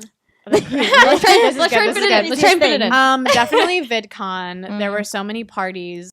There were like older Viners who would be like, all right, guys, we're smoking weed. Come over here. Like it was like very like. Boy, that's so funny. As a child who like did not really do anything, I was just like, whoa. I was treated like an adult. Also, they did not card anyone at any of the parties. Like they were open bars for like the streamies and Whoa. the. Oh my God, I remember when the shorties. streamies and the shorties Yeah. were happening. I was it was so fun. Literally like. I clearly looked 17. They're bringing me wine after Yeah. wine. And like my dad is with me. So he's like, okay, let's. Yeah. But then, he's also having a little drink. Like it's fun. And Oh, it sounds like That I also sounds literally like so one of the fun. I wasn't crazy. most so fun it was- times ever. No, it was awesome. And then the after parties for those would be in like some weird warehouse space that had like indoor, outdoor. And it was like everyone like. Gabby Hanna was there. Oh my God. Gabby Hanna was so wasted. And my little sibling was there with me. And they were like, please, can we go meet Gabby Hanna? Like, they were really into like YouTubers at the time. Yeah. And they were like, please, can we go meet Gabby Hanna? And they were probably, if I'm 17, they're like 13, 12 maybe. And we walk up to Gabby Hanna and Gabby's like, oh my gosh, you're so cute. It's so nice to meet you. Literally probably has no recollection of this. I don't remember if my sibling got a picture with her or not. But like also like Lord, because imagine that photo now just to have. Isn't she like crazy Christian now, Gabby Hanna? Isn't she like going? I thought she was like going through like a. I remember she was like or going something on through- TikTok. She was because like her song or whatever. Nice lyrics, and then I know she was posting a bunch of TikToks. People were treating her like She Marina had a- Joyce. Like Yeah. people She were had like a psychotic she's- break on TikTok publicly in Yeah. like 2021 Whoa, or was it that long 2020. ago? That's crazy. And I feel like, right? Probably, I yeah. feel like because it was when I just moved to LA, which is 2021. And she's out of it now, but she's like really Christian now. And I think she's getting married to a guy who's like really Christian or it's something like that. Something classic. Something classic. The classic pipeline. But yeah, like, do you remember Aaron what was the guy who was dating that girl Maggie Lindemann? Carter Reynolds. Yes, Carter Reynolds. I saw him at a party, and I remember everyone was being really weird to him because was this stuff after just the happened. video came Yes, out? and everyone was kind of like, why is he here? That video was my crazy. So crazy. So I never got crazy. to meet Nash Grier or Cameron Dallas. Oh my god. In my life. I literally like, why even be in the game Yeah, then? I would have clowned on them so hard. That was the other thing is like back then I was not afraid. Like I would walk up to someone and be like, "What's up?" I was literally like confidence 1,000. It sounds like so fun to be a part of that community then. I know. Like imagine us like if we like met Nash Grier in his prime, walking up to him and being like, what you were experiencing like in those days is like is like a miniature, like we're having that in a miniature way by moving to New York and like being around all these people who are just like walking around all the time, and we're like oh my god, like, hi. We're like us. It's like Joe Jonas at Funny Bar. Yeah, Joe Jonas at Funny Bar, Jonas. and then our friend went over to him and asked for a picture. No, he was like, your brother has diabetes and I have diabetes. Like he really inspired me. I remember weeping to that song. I actually, the one, the like Disney for Change thing. The Send It On. Yes, and you get a dog tag if you like buy the thing. My grandma got it for me. I was my god. A dog tag necklace. Funny story. I'm like gonna start like hyperventilating. I actually wrote fan fiction about Frankie Jonas when I was 10 because he was the one who was my age. Yes. Oh my god, yes. Oh my god. And I was in Vegas maybe like 2 years ago, and Frankie Jonas walks by, and I was like, "Oh my god, that was Frankie Jonas!" I like literally wrote fan fiction about him. And what is he doing? Did you do now? something How about is it? He does music now. He makes music too. Yeah. I didn't do anything about it, and then I was walking to the bar to get a drink. We were like all at the pool outside, and he was like, "Hey, sorry, are you from Vine?" And I was like, me? And I guess he like wait, that literally makes me so happy. That makes me so I was happy. like, are you Frankie Jonas? Hello. I did not tell him that I wrote fan fiction about him. Oh my god. Did you like have like a moment together? Yeah, he actually so went sweet, to school and knew like one of my best friends from high school. And so he's like, "Oh yeah, I know this person." And I was like, "Oh my god, she was like one of my best friends." And so we like talked about that for a while. Oh my god, that's weird to have like written fan fiction and like that happen to you. Like it's crazy. God forbid I ever meet Percy Jackson. That's not gonna end well. Oh my god. I actually still have all the fan fiction that I wrote as a child, except for wait. So what was all the different like fan fiction that you wrote? It's like, can we just keep going for another hour? I know. The only one that I don't have anymore. I wrote a 26 chapter Harry Styles fan fiction that was kind of popular on Wattpad. What was it called? How many? Like, it was literally just called "What Makes You Beautiful." Okay. Oh my god. Original. Wait, I had one called wait, what's it? You Make Me Strong, which is also One Direction. Yeah. 90K views, Low Anthony fan fiction. Low Anthony. O2L was in there too, and Jet X. So don't worry. Also, Low Anthony, crazy Crazy know. pipeline. He's like the classic pipe. Like he was like the first. I feel like those of that tweets pipeline. from RuPaul being like, "Where are you? Come back!" Oh my god, I didn't see that. That's so funny. So good. Well, it was like kind of when Low Anthony was a minor. RuPaul was like, "We need you on the show. Please come on the show." And I was like, "Whoa, hold on." Like, let's back up. Yeah, that's crazy. But that one was kind of popular. It was about a girl who wins a contest, a singing contest to open for One Direction. And so then she has to go on tour with them, and she's on the tour bus. Classic, obviously. And Louis like a brother to her. And Yeah. What was Liam's vibe? Her and Harry fall in love. You know, I didn't pay much attention to Liam. I think Liam and Niall, I was like, I don't know what's going on. Well, now he's dead, so do you feel bad? Yeah, I do feel really bad. I actually do feel really. I mean, that was kind of the first. So do we. I feel because he caused it. Yes. We got that was our like when we got so much hate. We literally that was like our moment of like, oh, we're like getting murdered on the internet right now. People Isn't like it crazy? doxed us. It's crazy. You can literally just like post a selfie and then it's like you will get hated on the internet. It's so wild. Or kill Leah Payne. Yeah. No, that was the first like celebrity passing that I was like, whoa, I spent so much time thinking about that person. Yeah. And like I don't know that I'm at the age yet where that'll start happening in abundance. Like, you know, like our parents are probably like experiencing that more and more. Mm-hmm. And it was also just like shocking and scary. Well, I also just feel like their lives specifically were like unprecedented. Like, like people had been that level of celebrity before, but not in like the digital age. Yeah. And like I can't imagine. I just don't think it'll happen again ever. No, I don't either. And I feel like because I was a very big One Direction stan, like that was like my like main like fandom. And I think, like, I do think... Who did you stand the most? Okay. I wanted to stand Harry, but the girl, like, the popular girl was standing Harry, so I couldn't stand Harry. Isn't that crazy how you feel like that? Yeah. I literally refused. I was like, my friend, I was like, you're going to have to stand Louis because I stand Harry. No, literally, isn't that insane? But yeah, no, I feel like, so I was like, also she was definitely lesbian, but that's beside the point. So why was she even having any stake in that fucking game? Why'd she even have any stake? Well, I mean, if you stand Louis, I think that's an indicator. It's a telltale sign. Yeah, I'm like, oh, okay. Yeah. You guys that was like Lauren for Fifth Harmony. Fantasy. What did you stand? That was like for Lauren for Fifth Harmony, but I stand Camila. So okay. So you were straight. Yeah. Well, maybe like bisexual or something. I don't know. Who knows? Like someone who might be bisexual but probably won't ever find out. Yeah. Like that was like the Camila stand. Because you're too afraid to. Yeah. Camila. Yeah, no, but I was like, yeah, but Harry, and then also like Zayn a little bit. Zayn was so mysterious. Zayn was like, if you stand Zayn, like, I feel like you were like a scary person. I had one of my best friends stand Zayn, and it made a lot of sense. Also lesbian. Mm-hmm. Really also very interesting, like when you stan a straight guy and then you end up becoming gay or lesbian. Like it was very common in the scene. It was just like I think it was just that like safety of like I can explore this without having to like commit to it. Like I feel like lot of One Direction stans are gay now. Yeah, but then because then the actual relationships that you're building in that community are with other girls. Yeah, and then it's like wait a second, it's you guys. It's been you guys all along. Yeah. What was I about to say? Harry, Zayn. Oh, Zayn was mysterious. I'm still thinking about the Frankie. The Frankie Jonas. Yeah, that's crazy. That's insane. I'm trying to think of like other crazy experiences I've had like that. Yeah. Neve from Catfish recognized me. Oh my god, dude. It's really interesting. Like when you recognize someone and they're like, "I know you from the." I met Jenna Marbles. Oh, literally the nicest person That's my I've ever met in my life. And she was like, I love your videos. And she was with Julian. And I like, we like all went to IHOP or something.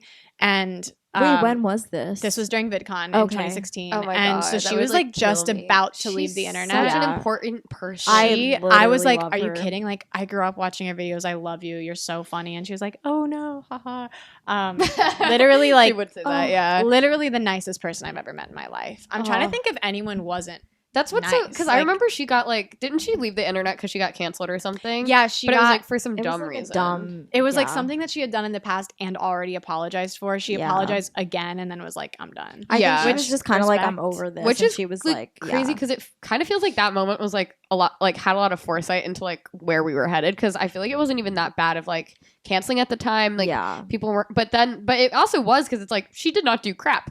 No, well, I don't even know what she did actually. So maybe she did do something. Did, but like, blackface or something. Yeah. That is what I remember, but I don't want to spread misinformation. Apologized. Yeah. But I also it was such a different state of the internet though. I don't know. Yeah. Well, it's really interesting that like people are like, you did something bad, now apologize. And a person will apologize and then they're like, that's not good enough. Now go away forever. It's like, well, no, the lesson should be that like if a person can atone for their actions, then they are welcomed back into society or else they're going to go school shooter mode. Like, that's literally...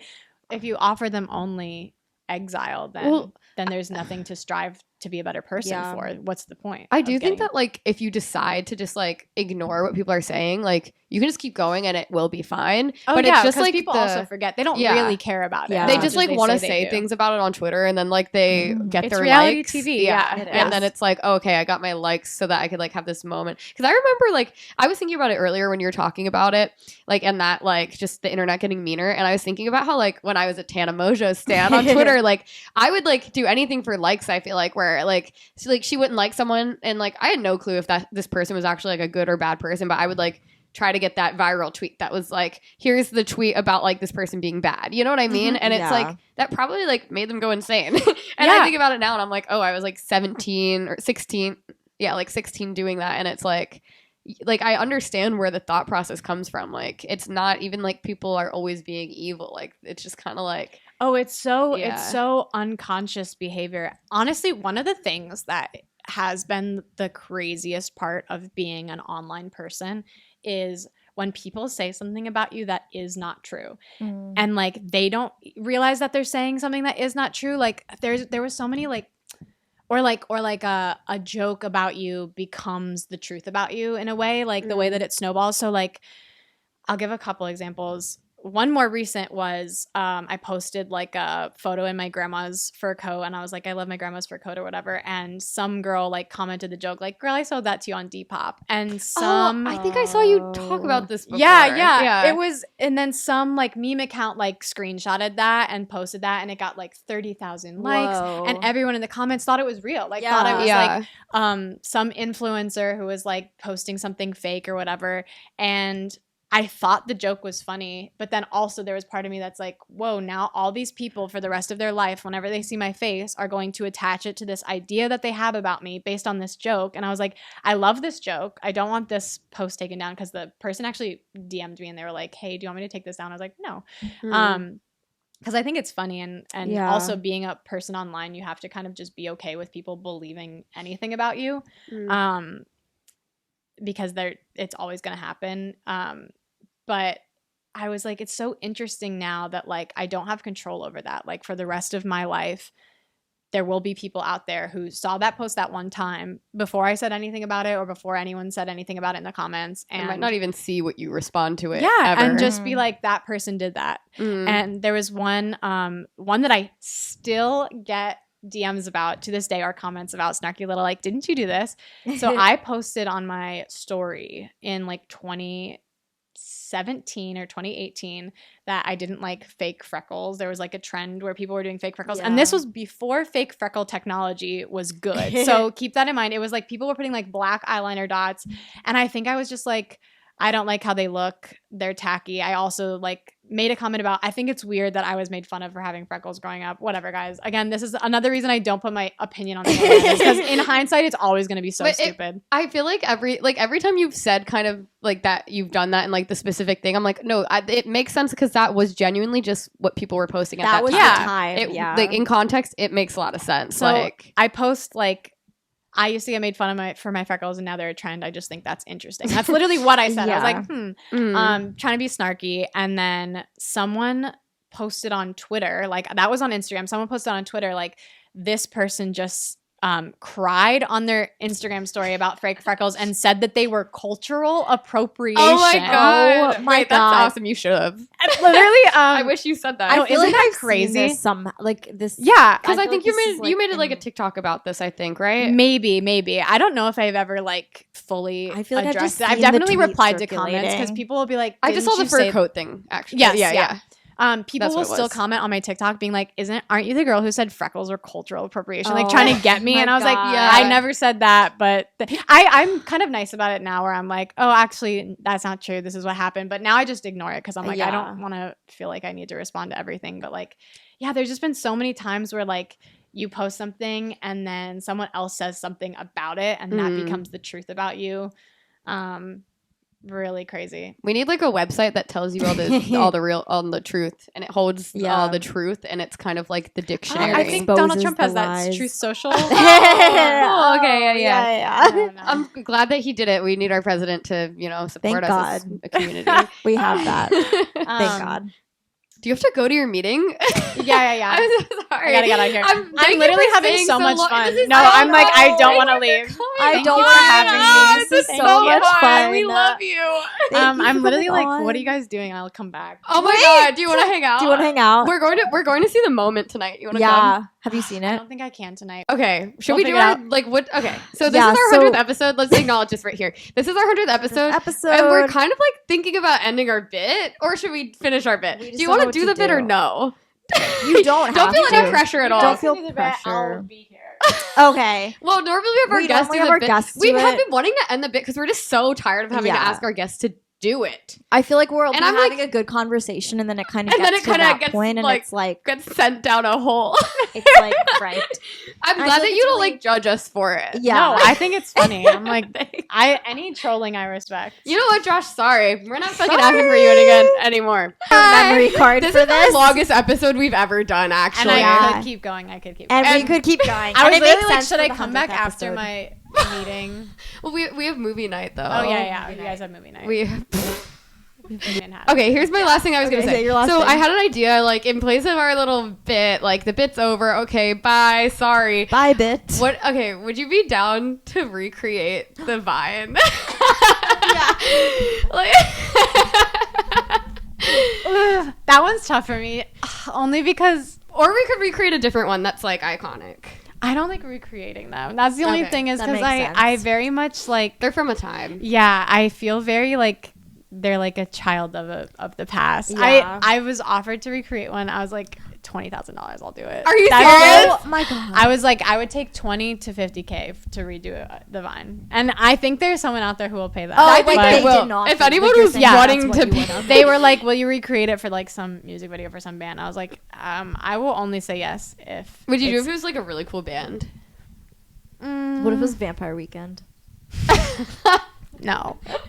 No, they actually owe me money though. I feel like You heard it here. Emotional Contra money. Chloe does not want to recreate the Vine. I don't unless you have $20,000+. Which is very fair. I Yeah, feel like. honestly, that is fair. I feel like that's okay. fair. Well, then maybe we can just say thank you. To Josh? No, just thank you for coming on. Gratitude. And we Thank actually you for just coming on. can end it there. Yeah. Thanks, guys. See, now we're at peace. Wait, so That's are it's kind of like when you get closure with someone's we ex. really like, done with the bit though? yes, we're done. You're feel getting like- closure with his ex. Yeah. No, like you know how like you get closure with your ex, like it's kind of like this. Yeah, it's kind of like thank God we're putting an end to this. It's kind of like getting coffee with your ex But it after does. 5 Oh, years. this is something we should show you. Oh fuck, I don't have headphones for you to know, but we have sound bites of all of our ex-boyfriends on our soundboard, and they like talk and like they like What? talk. Do you want to hear? Like, we have- boyfriends one. I think it was hard for me to wrap my Okay, head so that's around one of mine. Can you hear the it? fact that I could like really like hurt you, They you took know, that from and our because voice I was memo. like, And I then agree there's- with Me? Like, no. effectively everything that he was saying in the video. The one That's thing like I my- have one for of my that, exes talking on TikTok. I would still say that Ovalle I can hurt you. the fact that I could like really. This is the one who like, hurt texted me about you know? and was like, because I you should have like- Contra Chloe I on was your like, me? podcast. Like, Doesn't he no sound way. like- Make an amazing actor. Like you can really tell that he's putting his all into it. Yeah. We'll appreciate that. I honestly And then, don't okay, know. that's Samira's ex. He said banana. and Banana. Sorry, I like can't tell what's happening. great picks. I So, can't like, tell a what. teep of- These are the ones who actually did Internet is react. Dead podcast. Which is so Welcome sweet back of them. to the Internet is Dead podcast. The And only they all know each podcast other. that They're like can a little get walls community. of Yeah, they're- Savannah we- Brown. Maybe one really day we can get cultivated a, a community of our soundbite exes. of Josh and put it on there. Our soundbite of Josh is gonna be him saying, "No, I'm not coming on your fucking podcast." And I that's feel gonna like be he's your ex now. I'm like, Yeah. passing this forward. Thank you. Well, thank you for coming Yeah, on. thank you so much. Thank you. It's fine. We love you. We love you. I knew we would. I like felt that.